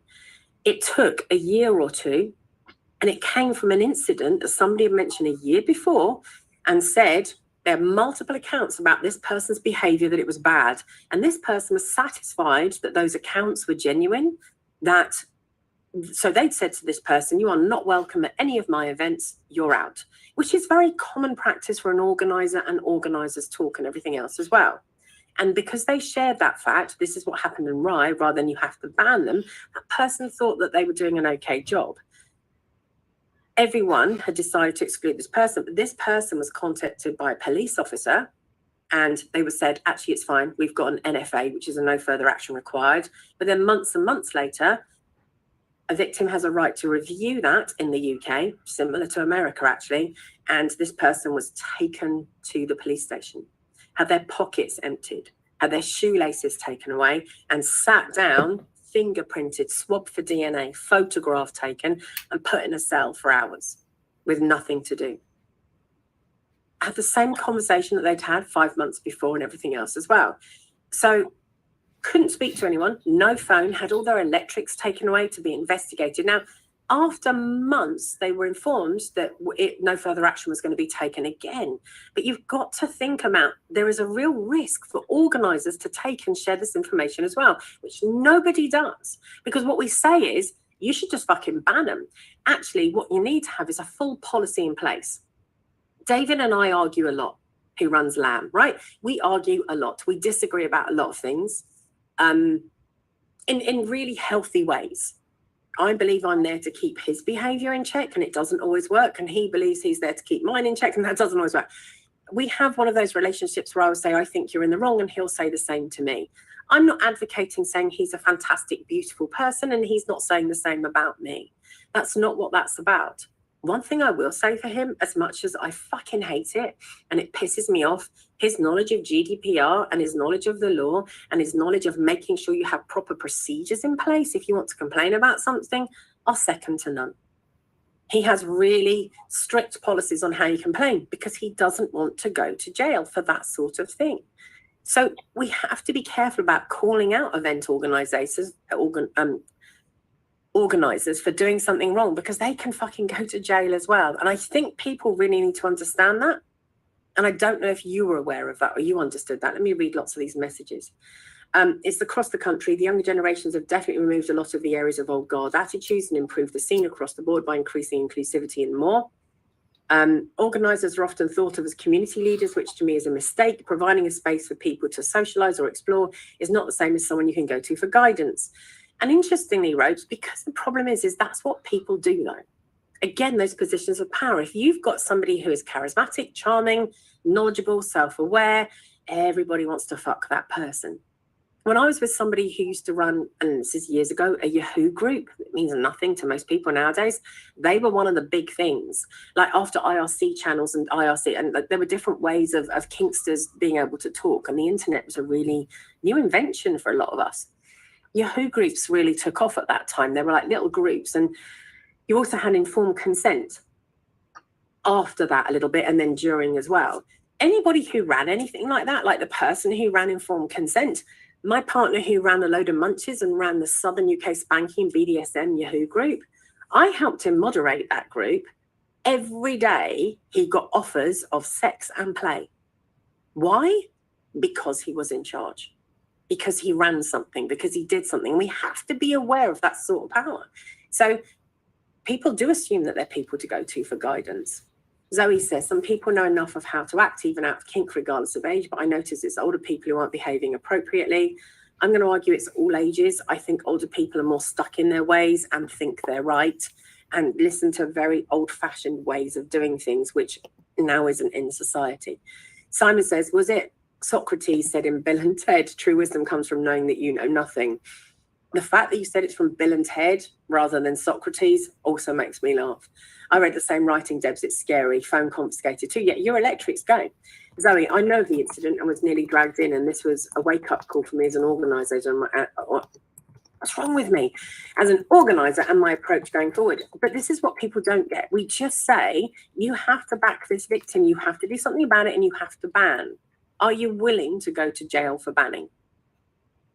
And like Zoe says, no, I'm not. And that it's a big thing to think about, isn't it? Let's say I run this workshop and I tell somebody how they should do something, and then they do it, then they sue me because of it. Am I willing to go to jail for it? So I have disclaimers written everywhere. You've got to be really careful. Littlest Granny says, that's because it's been tolerated for so long and no one told them it wasn't appropriate, most likely. Agreed. A lot of people whisper about others but don't actually pull them aside. And this is my point about banning and getting everyone out and saying, well, you're wrong, go away. They could do more damage out there than anybody else can, especially if they've got experience. When I switched roles to Brat years ago, it took an organizer letting me know that the do's and don'ts, because all that we knew at the time was that the role existed, but there was a lot of you're just a badly behaved sub and no public guidelines or education about how to do it safely. People just coming into kink in the last few years probably don't realize exactly how little information we had. Well, there was no internet. And it was all people wanted to share their knowledge with you. And I think the other thing we have to realize as well is it's not just subs. I remember being at a party fucking 20 years ago, and I was dressed in white because I like to differentiate because I am submissive. And this female dominatrix just turned around and said to me, get me a drink. I said, get your own fucking drink. Don't talk to me like that. And she just looked straight past me and looked at my dom and said, I suggest you sort her out and teach her how to behave. And he went, I would do no such thing. And I'm not a brat. And she hasn't earned the right to do that with me. That is a huge assumption. And that's very old guard-like. And I'm not so keen on that. You're very welcome to write a wall of text. I don't get daily offers. I'm feeling left out. I don't get daily offers either, I tell you. At the same time, you can be arrested for a lot of things in the UK. Carrying a bike lock around now, but the bar for being charged convicted is a lot higher. Of course it is. However, the awareness is really difficult, because if it's you in that situation, you speak to David about how he was arrested for international slave trafficking and how it impacted his life for over 2 years. 2 years. Not his own computers, not his own phones. Being like international slave trafficking for being into BDSM. We've got, again, it's okay to take the risk, but it's the awareness of risk. And I say this to people about my right arm. I've had cancer and I've had all my lymph nodes removed under my right arm, which impacts my healing on the right-hand side. When I go to a hospital or a doctor's or a surgery and they say, we need to take bloods or we need to do your blood pressure, they'll often say to me, give me your right arm. I don't know why, but they do. And I say, no, I'm not doing that. You have to do it on the left. And sometimes they get cross with me. The risk of lymphedema and other things are there for me. And the risk is 50-50, but it's my 50-50. It's not yours. And I don't want to take the 50-50 risk. I don't. I'm not interested. Zoe just said as an organizer, Ropes shook his head, and it's the same for me. I'm not willing to put myself in a position where I could go to jail for something that hasn't been proven or more. We just got to be really fucking careful. Are you willing to lose your life for this? Because you will lose your life in some way, shape, or form. I'm just inviting you all to really think about these things. Replying to at the same time, I wouldn't have thought of that about that at all. Well, you're not like, oh, Jesus, there are so many things that you can go to jail for. There really are. There are the most ridiculous laws around that impact us every day that we're not even aware of. Like, if you drive off with your windscreen partially covered by snow or ice, you are breaking the law. You could be arrested for that. How many people do you see driving like that though, with their windscreen wipers on and things like that? 5 years for the complete reset, and it's certainly something that will impact my life. It really impacts on your willingness to be open. Yeah, and I totally respect you for that, Cosmic. I do.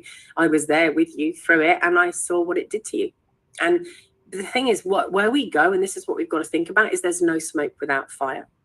That's what people tend to say, and that's not true.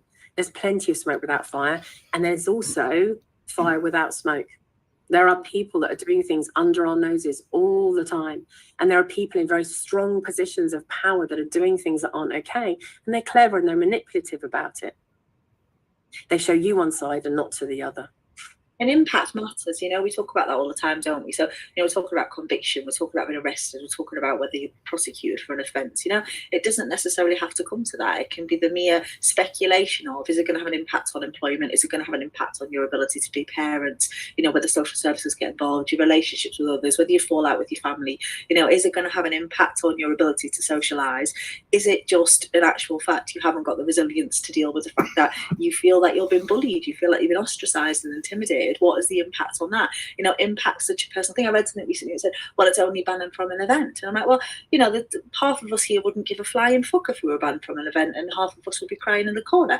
You know, we've lost that impact idea of individual impact. And you know, I think we talk about a lot and we talk to one another very little, and I think it's really sad, because I think it devoids us of our humanity a little bit. You know, I think we preach about communication, but we're not, you know, I don't think we're doing it, not directly, and I think that's, you know, interesting when a lot of what we do is via the internet. You know, it grows indirect communication, doesn't it? How much of us are better at indirect communication now than direct communication? Now, how many of us will send a text as opposed to make a phone call? How many of us will talk about rather than talk to? And I think that's really interesting, that impact that has on a community like ours. I think so too. I think we've got to be very careful. So replying to I'm meeting new bits of ropes, yes and no. It's more people are willing to instead of educating them on the right way to do things, it's often put on the person who had the negative experience, to the victim in this scenario, with them to do it instead of community leaders stepping in for that. I agree. But also, I was about saying, Ropes has said it, what is a community leader? And one thing I wrote quite a while ago was, who teaches the community leaders anyway? Who turns around and says that this person, so who's going to teach the teachers? Who's going to teach the leaders? And who defines who the leaders are? Rose, current discussions are happening about creating a centralised ban list here in the Atlanta area. On what premise, Rose? So I agree with that. And I see people do it in the UK, and I've watched people try to do it. And you've got to be really, really careful, because you can go to court for putting someone on that list if you have no proof, if you cannot sort that out. So while that sounds like a lovely idea and it's a fantastic idea, go and see a lawyer who really knows what they're doing. Because if you sort that out and you have a ban list, you can get done for all sorts of things, from slander to false accusations, for malicious. Nothing is coming through for transparency. It's crazy. Yep, no, I know, but it's really difficult. Who guards the guards? I've always defined it as a community educator, venue owners, community board members, etc. But again, where are the qualifications to put them there? I feel the same when somebody does a workshop. We've watched some workshops in our lives, Poppy and I, where people say the most horrific things. Or you hear workshops, one that you were in a while ago, where somebody said, oh, I love sleeping with somebody who's got... they would have called it, wasn't it? ID, but they would. So what used to be called multiple personality disorder? What did they say? I want to sleep with somebody who's got multiple personality disorder because. Do you remember what they said? I don't know, but it was some reference to not needing to engage in polyamory, and it was about vulnerability, wasn't it? They had to work a lot harder to create vulnerability because there was a good chance that a person was going to be in a childlike state. It was essentially what we were talking about. They were talking about significant mental health and trauma difficulties. They were loving the fact that the person was a Yeah. different person and never spoke about having to get consent from both people. from both people within that person or anything else as well. And how fun it was. I mean, stop, horrific. The previous list have all ended in nightmares, and those groups have been deleted with lots of impact and disruption and zero support for the people who need it. I agree. I argued this on the kink Discord I left. Someone described herself as being a kink educator but refused to answer my questions about her background, and then she held a voice session while she was more than a little drunk. As a therapist, you will never see me pissed. Do you know why? Because I hold your secrets. I cannot afford to go out and be drunk or under the influence of any form of drug because I hold your secrets. I hold thousands of people's privacy, thousands of people's lives. Ergo, you will not see me. You also won't see me play in public. If you can see what I have for breakfast up my arsehole or up my cunt, you are not going to feel or think the same way about me as a therapist or as somebody who teaches or educates in any way, shape or form. You're not. If you see me sucking cock or cunt, you are going to have a different opinion of me. I know you think it will make you feel more liberal. It won't. It changes your opinion. So I have to really be careful about what I do in public, where I do it, and who I do it with. And that is something you also have to decide. Like being a parent, shit, I've got to make some different decisions here. I've got to live differently.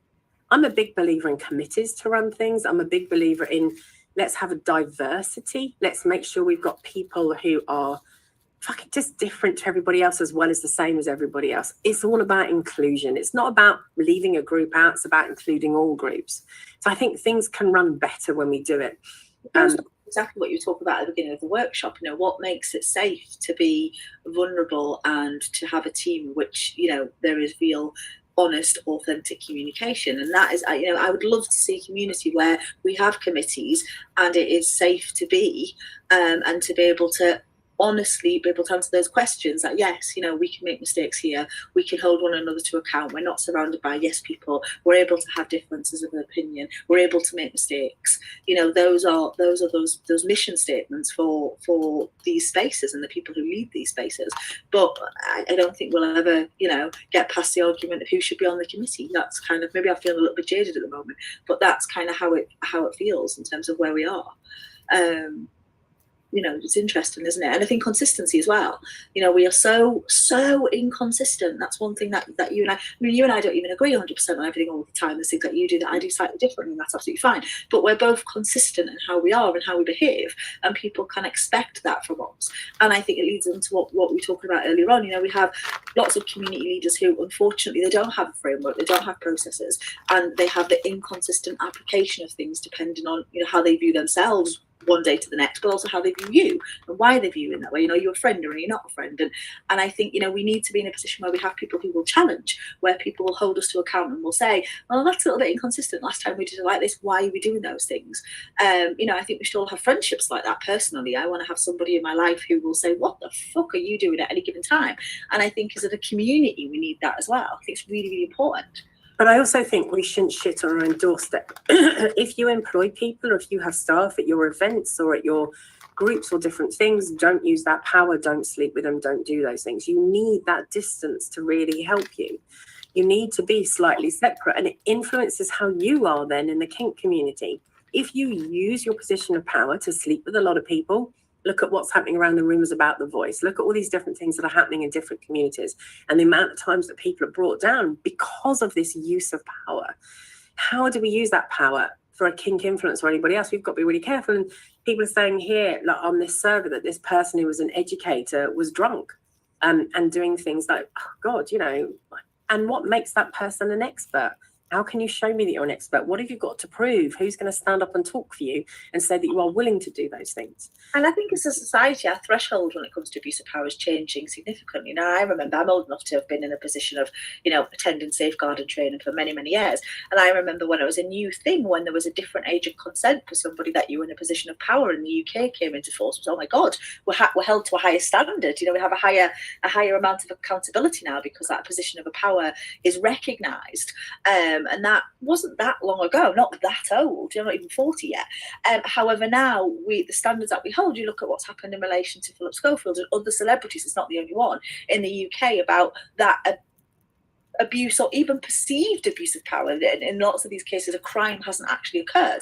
And I think our tolerance for that in the scene is far less, but also our tolerance of that as a society is far less. And I think societal, cultural kind of acceptability levels do filter on through into the scene. And I think we have to really recognise that what was okay to do as a community leader, 10, 15 years ago, and how we perhaps, have managed events with the intention of finding partners within them or whatever that might be, is now being viewed in a very, very different way. And are we keeping up with that change of perception? And cheerleading is really causing issues, ripples like gymnastics is at the moment. So all the people I know who are over the age of 18, when they take group photographs, especially with kids who are underage, because they're famous, do the whole hands up when they're taking photographs. Keep their hands away from people and make sure that they're seen, because they don't want to be seen to do anything like that or be accused. It's really complex. Simon said, only those who do not seek power are qualified to hold it. And then Ropes disagrees with you, says, I wouldn't want the local authority drug addicts to hold power if they don't want it. I do acknowledge the meaning behind that statement, though. I find that quite difficult as well. I think I do have some power nowadays. People recognise me wherever I go. People agree with me, people disagree with me, but there is a position of power there. And I think I have sought it in some ways. I do think I've got a good message to say. I do think I've got knowledge. I do think I've got experience. But even saying that puts me on a platform that says, who the fuck do you think you are? And I get slated for it. And that's okay. Because I think I keep my ego in check. And I talk to a lot of people about, am I doing the right thing? What else should I say here? And I try to put lots of arguments forward. We're not allowed to say I'm good at this. We're not allowed to say I enjoy this and I get something from it. We're not allowed to say those things anymore. And that's complex in and of itself. Who decides who's going to lead? Who decides whose knowledge needs to be known or shared? How do we safeguard those people? How do we share information about predators? How do we prove who the predators are? Because that's an issue in and of itself. Because you can't prove all the time. And often there's a lot of psychology in defending people that we know or people that we care about. We have an intimacy paradox and over-identification. So, and we can do that with leaders in our community and people who are well done, but we can also do it from a negative perspective. There is a certain person in the community that I know who's been accused of rape time and time again by somebody else. I was there the morning after. I listened to both of them. I think what happened was a clusterfuck. I don't think anyone was guilty of any crime. That's only my opinion. But as soon as that person says this person raped, this person is guilty. I've seen some interesting text messages between two people where this person went home with this person and this person seduced them and really wanted them to do stuff. This person was female. They did in the end, even though they refused for hours and hours and hours, they gave in the end. That could be some form of fawning. And then to wake up with messages saying this person's raped me.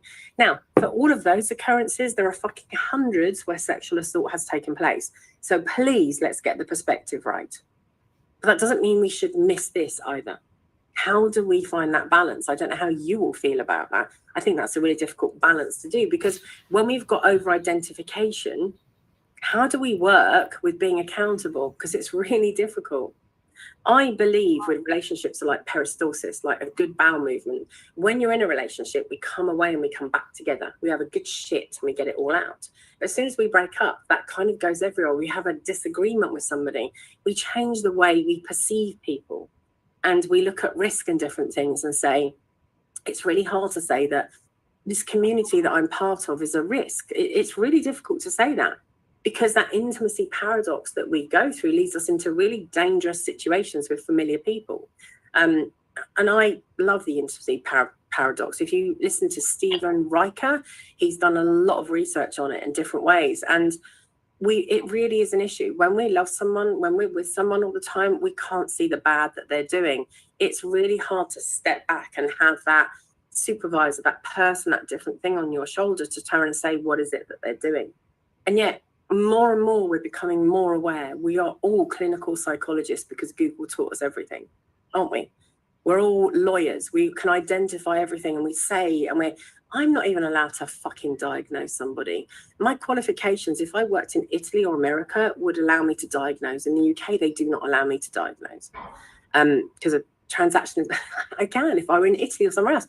I can't in the UK. And I have to say to them, please go and check this out, go and speak to somebody. And yet we're all diagnosing everybody. We're all saying, well, they can't see. And we talk away this social narcissism of where we belong and what that means, that culture. I wrote a piece on it recently. And there's such a toxicity in our world around this stuff at the moment. My way is better than yours. I know this, you don't. And it's over everything. I think I wrote a list of things that I'm witnessing that it's about. It is parenting. It's about what you eat, whether you're a vegan or a vegetarian, or whether you eat meat, whether you buy, whether you rent, how you walk. Should you stay with family? Are you with friends? What relationship you should have, what sex life you should have, how you play. Look at the arguments between poly and mono. Fucking hell, my way's better than yours. No, it's not. All these things are just different. And it's awful. And it's horrible because actually, if you think about it, that's so connected, if you think about it, to ethnocentrism, where my group is better than yours, therefore we're going to kill everybody. Fucking hell, come on, let's have a look at that. Let's be aware. Oh, thanks, Rose. I mean, it's quite, people won't like the writing, and that's fine because I'm talking about something I feel strongly about. Cinder says, oh yeah, too many people overuse the words as narcissist, abuser, toxic, oh God, and gaslighting. Don't forget that one. I've got loads of writings on that. I've got writings on the correct use of those words. However, we can feel like we're being persuaded or manipulated, but it doesn't mean we're being gaslit. So yeah, people do. We have to think about those things. So why do we do that? It's really difficult, isn't it? We do defend people we know, and there are lots of things going on. What would anyone else like to say about positions of power? Poppy, what have you got to say, or anyone else? What would you like to add or take away? What do you think has or hasn't been said here? It's just about being a decent human being, isn't it? About not taking advantage of your position, whether that's parenting or on the scene, whether that makes you a master or dominatrix in a position in power. What do you think? Overuse of less, some feeling like they can't say it. I agree with you, Cinderella, and actually some people actually also shouldn't be saying it. My ex was a narcissist. Do you know how many people come into my room and say that? And I can tell you now, they weren't. I think it's about the ability to be human, isn't it? And recognizing each other as human beings. And I think, for me, it's about self-examination. I don't know why, but it feels like every personal responsibility. Yeah, there's an encouragement for self-examination. It's victim blaming, or it's, and I think I really want us to reclaim that idea of introspection, of reflection, of understanding that, we can learn, we can grow, we make mistakes. We want to normalize mistakes. I think the scene is in danger of not permitting any type of recovery or any type of repair when anything has gone wrong. And I think that's really, really damaging. I think we are holding ourselves to standards that are absolutely unobtainable, and we can't sustain them. Yet that expectation is there. And I think, in some ways it's really, really sad. Who would be a self-proclaimed community leader right now? I mean, who?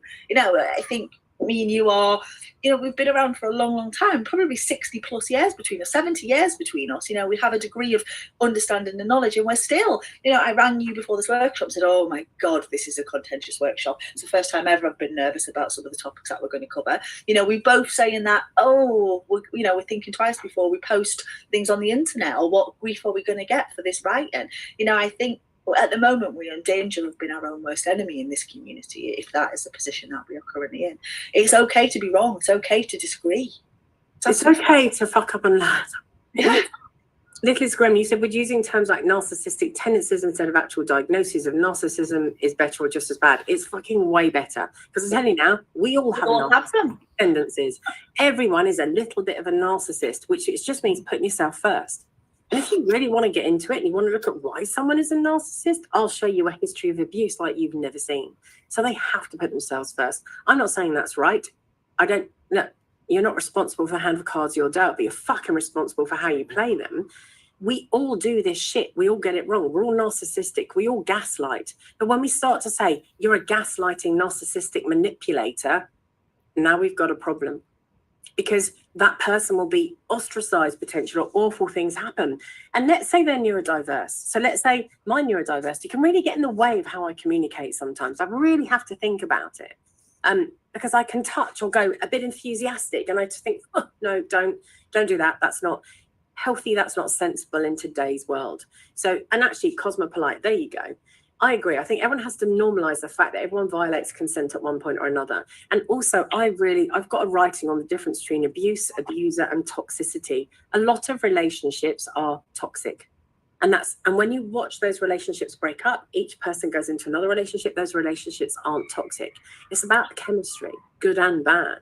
And there's a lot of that happens. And I also think when someone gets in a position of power, whether that's parenting, whether that's being a top, whether that's being a sub, whether that's having multiple partners in different ways, you have to be comfortable and question your power on a regular basis, about that sensitivity, that care, and that being open to, if people keep saying things about you, or if the same story that comes up, fucking start to look at why.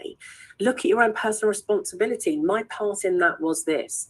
It's really important. And it's one of the only things we can do around safety.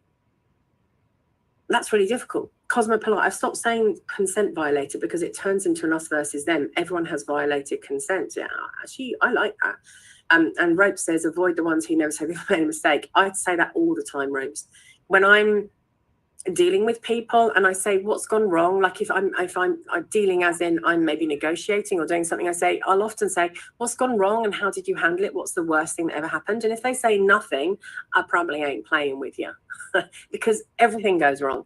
How many people have fucking ripped their fucking cock on trying to get in and then slipped up somebody's arse and there's blood everywhere, or you've got a semi-broken penis, or things have gone in the wrong holes because it's all wet and we haven't looked properly, and so many of these things happen and we've really got to be careful. And I think personal growth.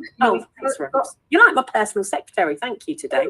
You've got to allow personal growth. I was thinking about this earlier on this week while I was talking about this blog of all the mistakes that I've ever made. I'm going to write now. I'm no better of a human being than I was at 15. You know, I'm not a better human being. I'm a different human being, but I'm certainly not a better human being. But I know now to say, actually, I'd like a little bit of external validation. Tell me I'm a good girl and fuck me. That would be lovely, thank you. Whereas when I was 15, I thought it was acceptable to drink a couple of Malibus and one of those luminescent green, you know, flasks that you have, dance on a dance floor and squeeze somebody's arse. But essentially I was asking for the same thing. Would I do that now? Is that acceptable now? Absolutely not.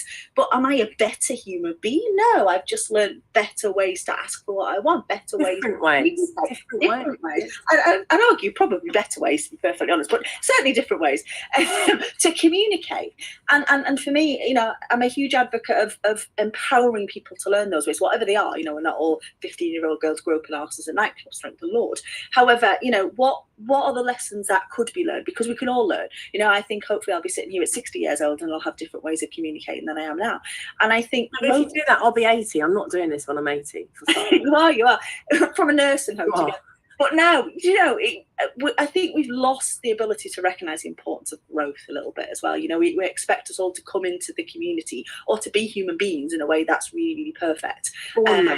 You know, we're resisting, you know, forgiveness and compassion and all of those things that we talk about that go hand in hand with accountability. You know, it's not.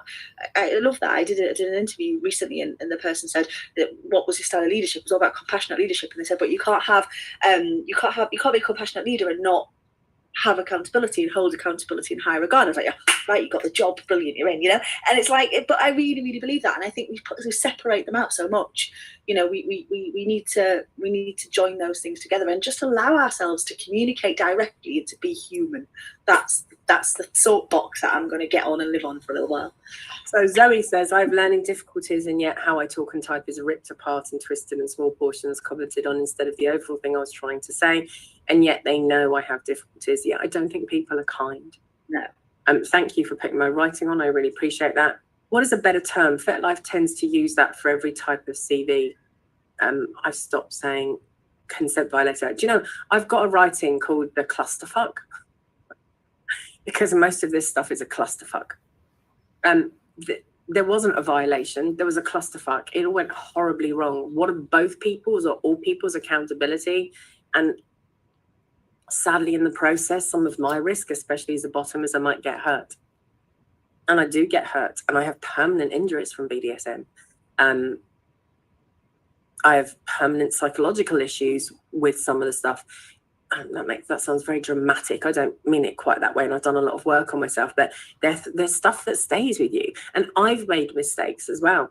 I remember tying an Amazonian woman to a bench that at the end of a bed we bought at one of the sex God, I think you were involved in that as well, Sexhibition. Yeah, I was. Yeah, so we bought this bed that was oak bed. It had this massive, and you put it up and it became this, you could have like a St. Andrew's cross on it. This thing was made of solid oak, held together by these bolts. This Amazonian, beautiful, incredible human being was tied to it. And basically what happened, the dominant that I was with at the time, we agreed that we would kidnap her. Wasn't quite kidnap, really. It was all very consensually based. And he had given us a list of things that we can and can't do to her. I had studied this list like no one else, because even before consent was popular, it's really important to me. So, and I do mean popular, and it's right, but I was reading this list and I'd learned everything off by heart about what I could and couldn't do. And I think I'd spat at her and done something, and she fucking loved that, and I slapped her around the face. That person, that human being, broke half an oak bed trying to get to me to kill me. I was completely confused. I looked at the list and I was like, fuck, what's gone on here? Like, I don't understand what's gone wrong. She was, get off me. I'm calling fucking red. I'm going to fucking kill you. I was scared. She could have killed me. And she had half an oak bed with her, which definitely would have killed me. And she wasn't quite, the other half hadn't fucking broken the bed. And I phoned her dom and he went, oh yeah, fuck, sorry, I meant to put don't slap her face on the list. I tell you what that taught me is I'll never do consent by proxy. I'll never do something for somebody ever again. But that was like 15, 16, 17. How long have I lived here? 14, 15, 16, 17 years ago. And it was horrific. It was absolutely horrific. And I felt so bad about it. I'm not a consent violator. That was a clusterfuck. And the person she trusted to tell me fucked up. And I trusted him to tell me. So I fucked up. My dom fucked up. We all fucked up, and she was a victim, and it's not okay. But is anyone actually to blame? The dom might be a little bit, I don't know, difficult. So I'm a big clusterfuck fan. The other one is missing. Bookmark for later, thank you. I try not to label people because it's dehumanizing. So instead I would say this person wrote someone violating their consent, or there was a consent incident with so-and-so. But when you say there was a consent incident, it is now an incident. Was there? Because as soon as we put something down, it's writing, it's done. There was a consent incident. What does that mean? Something went wrong. Some communication went wrong, something happened, like, oh God, that's what's so hard. Everyone grows, everyone changes, we're supposed to change, we are. And is there a reason why we've got to use consent? It's interesting, isn't it? When we talk about consent violations and we talk about consent incidents, because it's interesting. You could say, a young person groping an arse in a nightclub as a way of trying to attract some attention is a violation of consent. It absolutely is. There's no getting away from that. However, it's not somebody, trigger warning alert, but it's not somebody doing something particularly graphic and obscene and drugging somebody and anally raping them. It's not the same thing. They are not the same thing. And I think what happens is we categorize things as consent violations, or we categorize them as, there was an incident, or there was, and what we don't do is we don't explore what happened. Why it happened? What was that? Absolutely. There's a reason for that. And I get it, we can't always do that, but why? If something has happened, let's talk about something. Let's talk about what happened. Let's talk about when it happened. Let's talk about why it happened. Let's talk about how we ultimately try and minimize the chance of that happening again. Those are the conversations. I think actually it's quite lazy to say, well, they're a consent violator. So I'll just read these because I realise we've already gone over, sorry. So people whose first language isn't English but appear like they talk it good enough, also get that, they do. I really agree with that. But I'd also argue language is a problem. The amount of people that come into my room who are in polycules or couples or whatever it is that they're in, half their problems are because they haven't agreed on the definition of a word, what that means and what the implication of that is. And people don't want to do that. But it's a really important thing. Coffee Time says, I think people admitting mistakes and growing or not is a large part of whether they should be excluded from events. I totally agree with you. And I know Poppy does as well. That opportunity to learn and change is really important, because otherwise they go out. I struggle with the idea of growing into a better person. It makes it hard to know to be okay with who you are now. Do you know what, Grace? I really understand that. I really understand that fear of, who am I now? And is that not good enough? And I think just by age and by living, we grow. It doesn't change the fact that we're good or not good. It just adds. And that doesn't mean right now that you're not okay or you're not good enough. It means that there is always more out there. And sometimes it means that we adapt, and sometimes it means that we change something. I think that idea of dialectic as well. So that, and I absolutely, I'm happy with who I am in this moment. I love who I am. I think I'm a wonderful human being, and there is propensity to growth. There is propensity to change. This is what my hopes and dreams and aspirations are for the future. This is what I'd like to do better. My goodness, I want to learn a new talent. I want to be able to public speak like Debs. And that doesn't mean that I'm not okay with this. It doesn't mean that I'm not okay with who I am. I love who I am. And it can be both. And I think when you can hold more than one thing and be very open to the idea of that, I think it's really helpful. Yeah, I agree. I talk about people being on the tightrope and they need to widen their path, because you can be sad and angry. You can feel really insecure and still manage something brilliantly. It's always about that, isn't it? So I really understand how that is for you, Grace. I hope I do. Again, though, there's assumption in that, because maybe I don't. I think we have to learn how to be okay where we are, and I think that's really fundamental for all of us. Cosmopolite, I think when we don't dehumanize people with labels like consent violator, which is also going to be easier for those people to take accountability for their actions. It's the difference between you're a bad person and you did a bad thing. Really agree with that. Look, really lovely people do toxic and bad things. It's a given. It really is. And we really have to be aware of that. And really fucking shitty people do really nice things, and that's even sometimes more of a head fuck.